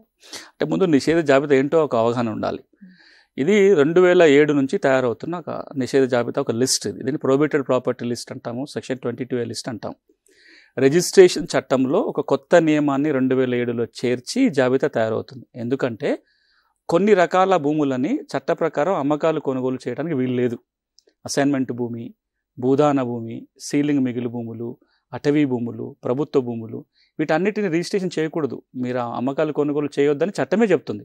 అయినా సరే ఈ భూముల అమ్మకాలు కొనుగోలు జరుగుతున్నాయి. ఎందుకంటే సబ్ రిజిస్ట్రార్ చేస్తారు. సబ్ రిజిస్ట్రార్ మన భారతదేశంలో ఉన్న రిజిస్ట్రేషన్ వ్యవస్థ ఏంటంటే దస్తావేజుల రిజిస్ట్రేషన్ జరుగుతుంది కానీ హక్కుల రిజిస్ట్రేషన్ జరగదు. సింపుల్గా చెప్పండి. దాని అర్థం ఏంటి? నేను ఒక భూమి మీకు అమ్మితే ఒక కాగితం రాసుకుంటాము, ఈ కాగితాన్ని సబ్ రిజిస్ట్రార్ రిజిస్ట్రేషన్ చేస్తారు తప్ప నాకు హక్కులు ఉన్నాయా లేదా వీటిని మీకు బదలాయిస్తూ అమెరికా, కెనడా లాంటి దేశాలలో ఎట్లయితే రిజిస్ట్రేషన్ జరుగుతుందో మన దగ్గర అట్లా జరగదు. దానివల్ల ఏమవుతుంది, ఒక జోక్ ఉంటుంది రిజిస్ట్రేషన్ వ్యవస్థ మీద. నేను చార్మినార్ అమ్మొచ్చు, మీరు కొనుక్కోవచ్చు, డాక్యుమెంట్ రిజిస్ట్రేషన్ చేసుకోవచ్చు అని ఒకప్పుడు. ఎందుకంటే సబ్ రిజిస్ట్రార్ అనేవాడు ఈ హక్కులని వెరిఫై చేయడు. స్టాంప్ డ్యూటీ కట్టారా, రిజిస్ట్రేషన్ ఫీజు కట్టారా, మీకు ఐడి ప్రూఫ్ ఏంటి, నా ఐడి ప్రూఫ్ ఏంటి, ఇంతవరకే చూస్తారు తప్ప ఇవేవి జరగనప్పుడు ప్రభుత్వ భూముల రిజిస్ట్రేషన్ అయిపోతుంది, అసైన్మెంట్ భూముల రిజిస్ట్రేషన్ అయిపోతుంది, చాలా సమస్యలకు దారితీస్తుంది. ఈ సమస్య పరిష్కారం కోసం ప్రభుత్వం 2007లో రిజిస్ట్రేషన్ చట్టాన్ని సవరించి సెక్షన్ 22A అని ఒక కొత్త సెక్షన్ చేర్చారు. ఆ సెక్షన్ ఏమంటుందంటే ప్రభుత్వమే ఈ భూముల జాబితా తయారు చేసి సబ్ రిజిస్ట్రార్ కార్యాలయాలకి జిల్లా కలెక్టర్ ద్వారా పంపుతారు. ఈ లిస్టులో ఏ భూమి ఉంటుందో, ఏ ఆస్తి ఉంటుందో ఇంకా ఆ భూముల రిజిస్ట్రేషన్ చేయడానికి వీలు లేదు. ఎవరైనా ఆ లిస్టులో ఉన్న భూమిని కూడా ట్రాన్సాక్షన్ చేస్తూ దస్తావేజు రాసుకొని సబ్ రిజిస్ట్రార్ దగ్గరికి పోతే ఆయన తిరస్కరించవచ్చు, రిజిస్ట్రేషన్ చేయడం. ఇంకా ఇంత మునుపు అధికారమే లేదు, ఎందుకంటే దగ్గర ఏం జాబితా ఉంది రిజిస్ట్రేషన్ తిరస్కరించడానికి. అందుకోసం ఆ లిస్ట్ తెచ్చినప్పుడు ఇట్లా తయారైన జాబితాలో ఒక 5 కేటగిరీస్ ఉంటాయి. అసైన్మెంట్ భూములవి, భూదానవి, రకరకాల కేటగిరీలలో లిస్టులు సబ్ రిజిస్ట్రార్కి పంపారు. దురదృష్టం ఏమైందంటే ఈ విధంగా తయారైన నిషేధిత ఆస్తుల జాబితాలో పట్టా భూములు కూడా చేరిపోయినాయి. ఈ నేను చెప్పిన కేటగిరీ మాత్రమే ఉంటే పర్వాలేదు, కానీ తరతరాలుగా పట్టా భూములు కూడా తప్పుగానో టెక్నికల్ పొరపాటు వల్లనో నిషేధ జాబితాలో చేరిపోయినాయి. వాటిని అందులో ఉన్నాయి కాబట్టి నాకు అవసరానికి నమ్ముకోలేను. పట్టా భూమి 2 ఎకరాలు ఉంది, మనం అడిగిన చాలా కాలర్స్లో 10 గుంటల పట్టా భూమి నిషేధ జాబితాలో చేరింది, ఇంకో ఎకరం భూమి నిషేధ జాబితాలో చేరింది చెప్తున్నారు. వీటిని తొలగించాలంటే అధికారం మళ్ళీ ఎవరికి ఉంది? జిల్లా కలెక్టర్కే ఉంది. జిల్లా కలెక్టర్ని చేయాలి, లేదా నేను సివిల్ కోర్టులో పోయి కేసు వేసుకొని ఆ భూమి పట్టా భూమి అని కోర్టు ఆర్డర్ తెచ్చుకుంటే తప్ప నిషేధ జాబితాను తొలగించడానికి వీల్లేదు. ఈ రోజున తెలంగాణ రాష్ట్రంలో కొన్ని లక్షల ఎకరాల పట్టా భూమి తప్పుగానో మరో కారణంగానో నిషేధిత జాబితాలో చేరిపోయింది. దాన్ని సవరించమని కొన్ని వందల వేల దరఖాస్తులు జిల్లా కలెక్టర్లకు వస్తున్నాయి. ప్రభుత్వం దాని మీద ఒక నిర్ణయం తీసుకోవాల్సి ఉంటుంది. ఎందుకంటే పెద్ద ఎత్తున దరఖాస్తులు వస్తున్నాయి. అవి కేవలం జిల్లా కలెక్టర్ మాత్రమే నిర్ణయం తీసుకునే అవకాశం ఉంది. కాబట్టి ఈ జాబితాల సవరణకి ఇంతకు మునిపే హైకోర్టు కొన్ని గైడ్లైన్స్ ఇచ్చింది, ఇంతకుముందు ప్రభుత్వాలు కొన్ని ఆదేశాలు జారీ చేసినాయి. కాబట్టి వీటన్నిటిని దృష్టిలో పెట్టుకొని ఎవరి పట్టా భూమి అయినా గన నిషేధ జాబితాలో చేరితే కనుక సులభంగా సవరించుకునేలాగా ప్రభుత్వం కొత్త నియమాలు తీసుకురావాల్సిన అవసరం అయితే ఉంది. కాలర్ ఉన్నారండి ప్రకాశం జిల్లా నుంచి. కాశయ్య గారు, మేడం మీ సమస్య ఏంటో చెప్పండి. సునీల్ గారు ఉన్నారు. నమస్తే సార్. నమస్తే, చెప్పండి. మా తాతగారికి భూమి పంపకాల్లో భూమి వచ్చింది సార్ చాలా సంవత్సరాల క్రితం. మా నాన్నగారు ఆయన చనిపోయిన తర్వాత మా నాన్నగారు పట్టించుకోకపోవడం వల్ల మానసిక ఒక 40 సంవత్సరాల క్రితం చేసుకుందామని వెళ్తే వేరే వాళ్ళ పేరు మీద వచ్చింది సార్. ఇప్పుడు అది మా పేరు మీద ఎలా సార్? అసైన్మెంట్ 40 ఏళ్ల కింద మారిందా? అవును సార్, వాళ్ళు ఆక్రమించేసుకున్నారు సార్. మాది భూమి లేదు, రికార్డులో మీ పేరు లేదా? మా సాగులోనే ఉంది సార్, రికార్డులో మా పేరు లేదు సార్. సాగులో ఉంది అంటానికి ఏం ఆధారం ఉంది? అడంగల్లో ఏమైనా వచ్చిందా సాగుదారి కాలంలో మీ పేరు? రికార్డుల్లో ఏ రికార్డులోనూ లేదు సార్. మా తాత దగ్గర నుంచి మేమే సాగు చేస్తున్నాం సార్. కొన్ని అనుభవదారుడు కూడా ఇక్కడ ఆధారం లేదు, ఎక్కడ లేదు సార్. అప్పుడు ఇచ్చిన పట్టా కాగితం ఏమైనా ఉందా? మా తాతలు చాలా ఏళ్ళ నుంచి చేస్తున్నాం సార్. మేము చేస్తున్నారు, కానీ ఆ భూమి ప్రభుత్వం మీకు తాతకి ఇచ్చినప్పుడు అప్పుడు ఇచ్చిన డిఫామ్ పట్టా కాగితం అని ఉందా? ఏం లేదు సార్. ఇప్పుడు అట్లాంటప్పుడు అంటే ఒకవేళ గనక వాళ్ళ చేతిలో అది అసైన్మెంట్ జరిగినట్టుగా డిఫామ్ పట్టా కాగితము ఇంకేదో ఆధారం ఉంటే తహసీల్దార్ దగ్గర పిఓటి చట్టం కింద కేసు పెట్టుకొని ఆ భూమి మాకు ఇవ్వని అడగడానికి ఉంటుంది. వాళ్ళు చెప్తున్నది ఏంటంటే భూమి ఉంది, అనుభవంలోనే ఉంది, కానీ రికార్డులో మారిపోయినాయి అంటున్నారు. కాబట్టి వీళ్ళ దగ్గర ఉన్న ఏదో ఒక ఆధారం పెట్టుకొని 6 చట్టం కింద రికార్డు సవరణ కోసం కేసు పెట్టుకోవాలి. భూమి అయితే ఉంది, రికార్డు లేదు. కాబట్టి 6 చట్టం కింద ఆంధ్రప్రదేశ్ ప్రకాశం జిల్లా అంటున్నారు కాబట్టి ఆర్డీఓకి డిఆర్ఓకి అధికారాలు ఉన్నాయి. 6 చట్టం కింద రికార్డు సవరణల కోసం కేసు పెట్టుకున్నట్లయితే వీళ్ళ ఆధారాలు పరిశీలించి వీళ్ళ భూమి వాస్తవంగా వీళ్ళ ఆధీనంలో ఉంటే కొత్తగా రికార్డులో వాళ్ళ పేరుకి ఇచ్చవచ్చు. పాత రికార్డు కూడా సరిచేసే అధికారం ఆర్డీఓకి ఉంటుంది. ఒకవేళ అలాంటి సమస్య కనుక ఇప్పుడు తెలంగాణలో ఉంటే రెవెన్యూ అధికారులకు అట్లాంటి అధికారాలు లేవు. ఆర్డీఓ కానీ డిఆర్ఓ జేసీ ఎవరికి కూడా పాత రికార్డుని సవరించే అధికారం లేదు. ఇక్కడైతే సివిల్ కోర్టుకు పోయి ఉత్తర్వులు తెచ్చుకుంటే తప్ప రికార్డు మారదు. ఓకే, అసలు అసైన్డ్ భూములు అన్యాక్రాంతం అయితే ఎలాంటి చర్యలు తీసుకుంటారు? ఎవరికి అధికారం ఉంటుంది? ఇలాంటి చట్టం ఏం చెప్తోంది అసలు? ఈ అసైన్మెంట్ భూముల అన్యాక్రాంతం గురించి చెప్పే చట్టమే మనం ఇంతకుముందు ప్రస్తావన చేసుకున్న పిఓటి యాక్ట్, పిఓటి చట్టం. ఈ చట్టం ఏమంటుందంటే ఎవరైనా అసైనీ కాకుండా ఆ అసైన్మెంట్ భూమి ఇతరుల ఆధీనంలో ఉన్నట్లయితే తహసీల్దారు చర్య తీసుకోవచ్చు. ఎప్పుడు తీసుకుంటాడు చర్య అంటే, ఒకటి అసైనీ చేతిలో కాకుండా వేరే వాళ్ళ చేతిలో భూమి ఉండాలి. దాని మీద తహసీల్దార్ తనంతట తానుగా కేసు పెట్టవచ్చు, ఎవరైనా కంప్లైంట్ ఇస్తే పెట్టవచ్చు, లేదా ఎవరి పేరు మీద అయితే అసైన్మెంట్ పట్టా ఉందో ఆయన పోయి కంప్లైంట్ పెట్టినా తహసీల్దార్ కేసు నమోదు చేసుకోవచ్చు. ఒకసారి అసైన్మెంట్ భూముల మీద కేసు నమోదైతే తహసీల్దారే విచారణ చేయాలి, నోటీసులు ఇవ్వాలి. ఎవరైతే భూమి ఇచ్చిన వ్యక్తి ఉన్నాడో అసైన్ ఎవరైతే ఉన్నారో వాళ్లకు వాళ్ళ కుటుంబానికి నోటీస్ ఇవ్వాలి. ఇప్పుడు ఎవరైతే భూమిలో ఉన్నారో ఆ వ్యక్తి కూడా నోటీసులు ఇవ్వాలి. తహసీల్దార్ విచారణ చేయాలి పిఓటి చట్టం ఉల్లంఘన జరిగిందా లేదా. ఒకవేళ పిఓటి చట్టం ఉల్లంఘన జరిగిందనే నిర్ధారణకు వస్తే ఇప్పుడు ఎవరైతే భూమిలో ఉన్నారో వాళ్ళని తొలగిస్తూ ఆదేశాలు జారీ చేసి ఆ భూమిని ముందుగా ప్రభుత్వం స్వాధీనంలోకి తీసుకోవాలి. ప్రభుత్వ స్వాధీనంలోకి తీసుకున్న తర్వాత ఈ మొదటి అసైన్ ఎవరైతే ఉంటారో వాళ్ళకు ఒక్కసారి మళ్ళీ తిరిగి అప్పచెప్పాలి. మొదటిసారి అప్పచెప్పాలి. రెండోసారి కూడా అన్యాక్రాంతం అయితే ఇంకా వాళ్ళకి ఇవ్వాల్సిన పని ఉండదు. అప్పుడు ఏం చేస్తారు ఈ భూమిని అంటే, ఇంకొక భూమి లేని పేద కుటుంబానికన్నా ఇస్తారు, లేదంటే ప్రభుత్వం ప్రజా ప్రయోజనాల కోసం వినియోగించుకోవచ్చు. ఒకవేళ తహసీల్దార్ ఇచ్చిన ఉత్తర్వుల మీద అభ్యంతరాలు ఉంటే ఆర్డీఓకి అప్పీల్ చేసుకోవాలి. మొదటి అప్పీలేట్ అధికారి ఆర్డీఓ. ఒకవేళ ఆర్డీఓ ఇచ్చిన తీర్పు మీద కూడా అభ్యంతరం ఉంటే జాయింట్ కలెక్టర్కి సెకండ్ అప్పీల్ చేసుకోవడానికి అవకాశం ఉంటుంది. ఇది 3 అంచెల పరిష్కార వ్యవస్థ. ఒకవేళ జాయింట్ కలెక్టర్ దగ్గర తీర్పు మీద కూడా అభ్యంతరం ఉన్నట్లయితే ఏమైనా ప్రాథమిక హక్కుల ఉల్లంఘన జరిగినట్టున్నప్పుడు హైకోర్టు కూడా కేసు తీసుకురావచ్చు. మనం మొదటి 1వ 2వ కాల్లో మాట్లాడినప్పుడు చెప్పారు, అసైన్మెంట్ భూమి జేసీ ఉత్తర్వులు ఇచ్చిన తర్వాత కూడా నేను హైకోర్టుకు వెళ్ళానని. హైకోర్టు నుంచి కూడా ఉత్తర్వులు తెచ్చుకోవచ్చు. ఇది సమగ్రంగా పిఓటి చట్టం. ఇంతేకాకుండా నేను ఇంతకుముందు అన్నట్టుగా అసైన్మెంట్ భూమి అన్యాయక్రాంతం జరిగితే జిల్లా కలెక్టర్ కానీ ఆయన ఆథరైజ్ చేసిన పర్సన్ ఎవరైనా క్రిమినల్ కేసు కూడా పెట్టవచ్చు. అట్లా పెట్టిన సందర్భాలు చాలా తక్కువ ఉన్నాయి ఉమ్మడి ఆంధ్రప్రదేశ్ రాష్ట్రంలో. కొన్ని చోట్ల అధికారులు చాలా ప్రొయాక్టివ్గా ఉన్నప్పుడు క్రిమినల్ చర్యలు కూడా తీసుకున్న సందర్భాలు ఉన్నాయి. అసైన్మెంట్ భూములను కొనుక్కున్న వాళ్ళ మీద క్రిమినల్ కేసులు పెట్టిన సందర్భాలు కూడా ఉన్నాయి. పెట్టే అధికారం కూడా ఇప్పటికీ పిఓటి చట్టంలో ఉంది. కాలర్ ఉన్నారండి నాగర్ కర్నూలు నుంచి. ప్రకాష్ గారు. Good evening madam. Good evening. అంటే మీ సమస్య ఏంటో చెప్పండి. Hello sir. చెప్పండి ప్రకాష్. సార్ మాది మా తాతగారి పేరు మీద అసెండింగ్ ల్యాండ్ ఉన్నది సార్. అయితే మా తాతది దాదాపు 1947 నుంచి రసీదు ఉన్నది సార్ ఇంట్లో. అంటే 47 నుంచి రసీదులు కడుతున్నట్టు అసెండింగ్ పేరు మీద వచ్చినట్టుగా ఉన్నది. అయితే తాత ఇంకా పెట్టుకున్నాడు. అది 1968లో చనిపోయింది సార్. అయితే మాకు ఓఆర్సీ సర్టిఫికేట్ లాంటివి ఏం రాలేదంట. అయితే నాన్న ఇంకా అప్పట్లో పాలల గొడవల వల్ల ఆ ఊరు వదిలేసి వేరే సైడ్ వచ్చింది సార్. ఓకే. వేరే ఊరు వచ్చేసాం ఆ ఊరు నుంచి. ఇంకా మా నాయన మాకు దాని గురించి కూడా చెప్పలే ఎప్పుడు ఇలా ల్యాండ్ ఉంది అని. అయితే రీసెంట్ గా మాకు ఆ పేపరు దొరికితే అది రసీద్ పేపరు ఎంఆర్ఓ ఆఫీస్ దగ్గరికి వెళ్ళి చూసినాం సార్. చూస్తే అక్కడ 1890 వరకు తాత పేరు ఉంది సార్ దాంట్లో రికార్డులా. ఓకే. తర్వాత నాయన పేరు పహానీలా 94, 95 వరకు ఉంది. అయితే మేము ఎంఆర్ఓ గారిని అడిగినాం. అంటే మాకు ఇట్లా అసైన్ గవర్నమెంట్ ఇచ్చిన భూమి మా తాత చేసుకుంటున్నాడు, మేము అమ్మలేదు చేయలేదు, వేరే వాళ్ళ పేరు మీద. అంటే ఇప్పుడు అంతకుముందు మా చెలక వెనక ఉన్న వాళ్ళ పేరు మీద ఉంది సార్ ప్రస్తుతానికి. అయితే అమ్మలేదు ఎట్లా మేడం అని అడిగితే వాళ్ళు అంటే మాకేం ఇన్ఫర్మేషన్ ఇస్తలేదు సార్. ఏం చేయాలి సార్ అది, ఎట్లా చేస్తే మన అయితే? మీరు దాదాపు 50-60 ఏళ్ళు అవుతుంది, అనుభవం లేదు, కేవలం పన్ను రసీదులు ఉన్నాయి కాబట్టి కొంచెం కష్టమైన కేసు. కానీ మీకు 94 దాకా కూడా రెవెన్యూ రికార్డులో వాళ్ళ పేర్లు వస్తాయంటున్నారు. మీరు చేయాల్సిన పనుల్లో ఎంఆర్ఓకి పిఓటి చట్టం కింద చర్య తీసుకొని అసైన్మెంట్ భూమి తిరిగి మాకు అప్పగించండి అని కేసు పెట్టండి. ఎంఆర్ఓకి అధికారం ఉంటుంది. ఒకవేళ ఎంఆర్ఓ కనుక పిఓటి చట్టం కింద కేసు పెట్టకపోతే ఆర్డీఓకో జాయింట్ కలెక్టర్కో కంప్లైంట్ చేసుకోవడానికి ఉంటుంది. పిఓటి చట్టం కింద అసైన్మెంట్ భూమి అసైనీ చేతిలో కాకుండా వేరే వాళ్ళ చేతిలో ఉంటే కేసు పెట్టొచ్చు.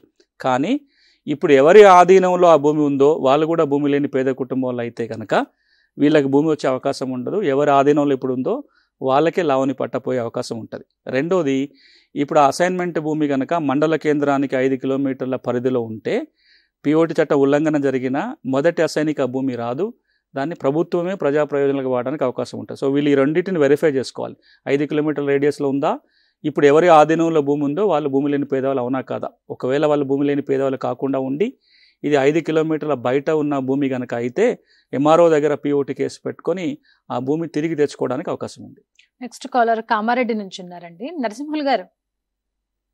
నమస్కారం అండి. నమస్తే అండి. సునీల్ గారు చెప్పండి. మా తాతయ్య గారు వచ్చేసి 1981లో భూమి కొన్నారండి, పట్టా భూమి, 1 ఎకరం 20 గుంటలు. అది వచ్చేసి 2016 వరకు మేము కల్టివేషన్ చేశాము. ఓకే. సో 2016 తర్వాత ఏమైందంటే అది గవర్నమెంట్ భూమి అని పక్కన ఉన్న భూములన్నీ ఆక్రమించింది గవర్నమెంట్. అందులో మా భూమి కూడా తీసుకుంది. కానీ దాని గురించి మా దగ్గర అన్ని డాక్యుమెంట్స్ ఉన్నాయి. అంటే ఎంకుంబరెన్స్ సర్టిఫికేట్, రిజిస్ట్రేషన్ డాక్యుమెంట్స్ 1980 నుంచి పాస్ బుక్స్ 2016 వరకు ఉన్నాయి. అన్నిటి గురించి కంప్లైంట్ కూడా గవర్నమెంట్ ఆఫీసర్లు, కలెక్టర్ గారికి, ఎంఆర్ఓ గారికి, ఆర్డీఓ గారికి ఇచ్చాము. కానీ వాళ్ళు ఎలాంటి యాక్షన్ కూడా తీసుకోలేదు. ఎంఆర్ఓ రీసెంట్ గా ఏమన్నారంటే మీ భూమి ఉంది, సర్వే చేసి ఇస్తామని అన్నారు, కానీ తర్వాత ఏం రెస్పాన్స్ ఇవ్వలేదు. ఏ జిల్లాలో ఇది భూమి? కామారెడ్డి జిల్లాలో. ప్రభుత్వం దేనికోసం తీసుకుంది, ఏం చేస్తారు అక్కడ ఆ భూమిలో? దాని పక్కకే కలెక్టర్ ఆఫీస్ ఇట్లా నిర్మించారు. ఇప్పుడు మీ భూమిలో కలెక్టరేట్ వచ్చిందా లేకపోతే ఇంకా ఆ భూమి ఖాళీగానే ఉందా? ఆ భూమి ఖాళీగానే ఉంది ఇప్పుడు. దీనిలో 2 విషయాలు. ఒకటి, ప్రభుత్వం కనుక భూమి కావాలంటే ఏ భూమి అయినా తీసుకోవచ్చు. అది ప్రభుత్వ భూమి తీసుకోవచ్చు, అసైన్మెంట్ ఏదైనా తీసుకోవచ్చు. ఒకవేళ ఇప్పుడు వీళ్ళు పాత రికార్డు పరంగా కనుక ప్రభుత్వ భూమి అని ఉంటే లేదా అసైన్మెంట్ భూమి ఉంటే కాంపెన్సేషన్ ఇవ్వడానికి లేదు కాబట్టి, ఒకప్పుడు లేదు, ఇప్పుడు వాటికి కూడా కాంపెన్సేషన్ ఇవ్వాలి. వీళ్ళు చేయాల్సిన పనులు ఏంటంటే పాత రికార్డులు పరిశీలించి చూసుకొని అది ప్రభుత్వం అంటున్నట్టుగా అసైన్మెంట్ భూమా లేదా పట్టా భూమా. అలా రెండిట్లో ఏదైనా సరే వాళ్ళ భూమి కనుక ప్రభుత్వం తీసుకుంటే కాంపెన్సేషన్ సమానంగానే వస్తుంది. వాళ్ళ భూమి అసైన్మెంట్ భూమి అయినా లేదా ప్రభుత్వ పట్టా భూమి అయినా. కానీ వీళ్ళు అసైన్మెంట్ భూమి కొన్నారు కాబట్టి పిఓటి చట్టం మీద ఉల్లంఘన జరిగి ఉంటే కనుక నష్టపరిహారం రాదు. ఇది వెరిఫై చేసుకోవాలి. వాళ్ళ భూమి వాళ్ళు తిరిగి రావాలి అనుకుంటేనేమో సివిల్ కోర్టులోనే కేసు వేయాలి. అది మా భూమి పట్టా భూమి ప్రభుత్వం ఆక్రమణలో ఉంది, నష్టపరిహారం ఇవ్వలేదు కాబట్టి భూమి మాకు అప్పచెప్పండి అని. లేదా నష్టపరిహారం ఇవ్వకుండానే ప్రభుత్వం స్వాధీనపరుచుకుంది కాబట్టి హైకోర్టులో కేసు వేసుకొని అయితే నష్టపరిహారం వస్తుంది, లేదంటే భూమి తిరిగి ప్రభుత్వం నుంచి తెచ్చుకోవడానికి అవకాశం ఉంటుంది. భూదాన్ భూములకు సంబంధించి ఎలాంటి సమస్యలతో మిమ్మల్ని కాంటాక్ట్ అవుతున్నారు, ఎలాంటి సమస్యలు అందులో ఉన్నాయంటారు? ఇప్పుడు భూదాన భూములు ప్రపంచంలోనే ఒక అమోఘమైన చరిత్ర ఉన్న ఒక భూదాన ఉద్యమం మన తెలంగాణ గడ్డ మీద ప్రారంభమైన ఉద్యమం. హైదరాబాద్కు కూటవేరు దూరంలో పోచంపల్లి, అందరూ చీరల గురించే గుర్తొస్తుంది కానీ ఆ చీరల షాప్లో కొంచెం అటు వెళ్తే ఒక చెట్టు ఉంటుంది. ఇప్పటికి ఆ చెట్టు కింద జువి చెట్టు ఉంటుంది. అదే జువి చెట్టు కింద మొట్టమొదటి భూదానం జరిగిన ప్రాంతం అది. ఆచార్య వినోబా భావే గారికి వెదిరే రామచంద్రారెడ్డి గారు 100 ఎకరాల భూమి మొట్టమొదటిగా దానం చేసి అక్కడి నుంచే భూదాన ఉద్యమం ప్రారంభమైంది. అప్పుడప్పుడు పోయినప్పుడల్లా నా చెట్టు కిందకి వెళ్తూ వస్తుంటాను. అట్లా 100 ఎకరాలతో ప్రారంభమైన భూదాన ఉద్యమంలో భాగంగా దేశవ్యాప్తంగా 44 లక్షల ఎకరాల దాకా భూమి దానంగా వచ్చింది. వాటిని పంచారు.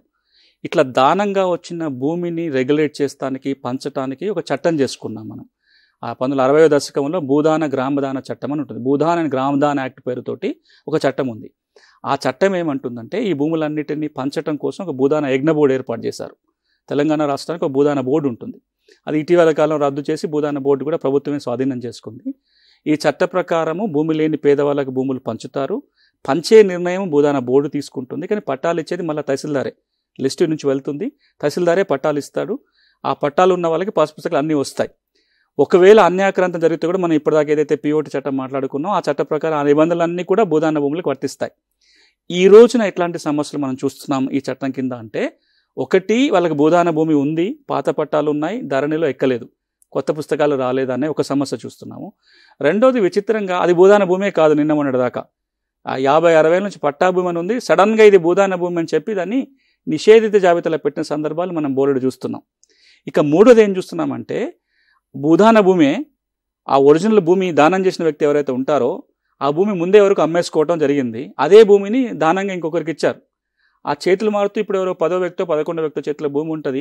ఇప్పుడు అది భూదాన భూముల జాబితాలో కనపడుతూ ఉంటుంది. అంటే ఒక పక్కన అది కొంతమంది పట్టా క్లెయిమ్ చేస్తుంటారు. ఇట్లా దాదాపు ఈ 1,00,000 ఎకరాలలో 50,000 పైన ఎకరాలకు ఏదో ఒక రకమైన చిక్కు సమస్యలు మనకు కనపడుతున్నాయి. దీనికి 2 సమస్యల పరిష్కారం వెంటనే ప్రభుత్వం చేయాల్సింది ఏంటంటే, ఎవరెవరికైతే భూదాన భూములు ఉన్నాయో వాళ్ళ భూము ఇప్పుడు ధరణికి ఎక్కాలి, వాళ్ళకి కొత్త పాస్ పుస్తకాలు రావాలి. మిగతా సమస్యల పరిష్కారానికి కూడా ప్రభుత్వం ఆలోచించాలి. చివరిగా మనం ఏదైతే అసైన్మెంట్ భూములకి అమ్ముకునే హక్కులు కావాలి, 20 ఏళ్ళ తర్వాత రైట్స్ కావాలంటున్నారో ఆ కేటగిరీలో ఇప్పుడు భూదాన భూముల వాళ్ళు కూడా అదే అడుగుతారు. భూదాన పట్టా వచ్చినాక ఒక 20 ఏళ్ళ తర్వాతనన్నా దీని మీద కూడా అమ్ముకునే రైట్స్ కావాలనే వాదన కూడా వినపడుతుంది. ఓకే, సీలింగ్ భూములకు సంబంధించి మనం చూసుకున్నట్టయితే అందులో ఎలాంటి సమస్యలు ఉన్నాయి? సీలింగ్ భూములకు సంబంధించి ఇంకా చాలా ఎక్కువ చిక్కులు ఉంటాయి. ఎందుకు అంటే, ఒకటి అది సీలింగ్ భూమి ఒకప్పుడు పట్టా భూమి, వాళ్ళకి ఎక్కువ ఉన్న భూములని ప్రభుత్వం తీసుకోవటం లేదా భూ యజమాని గవర్నమెంట్ సరెండర్ చేస్తే వచ్చిన భూములు సీలింగ్ మిగులు భూములు. 54 ఎకరాల కంటే మించి ఉండకూడదని నియమాన్ని అనుసరించి ఎక్కువ వచ్చిన భూములు. ఒకసారి ప్రభుత్వం తీసుకున్నాక వాటిని ఏం చేస్తారు, ప్రభుత్వం తన దగ్గర పెట్టుకోదు, పంచిపెట్టారు.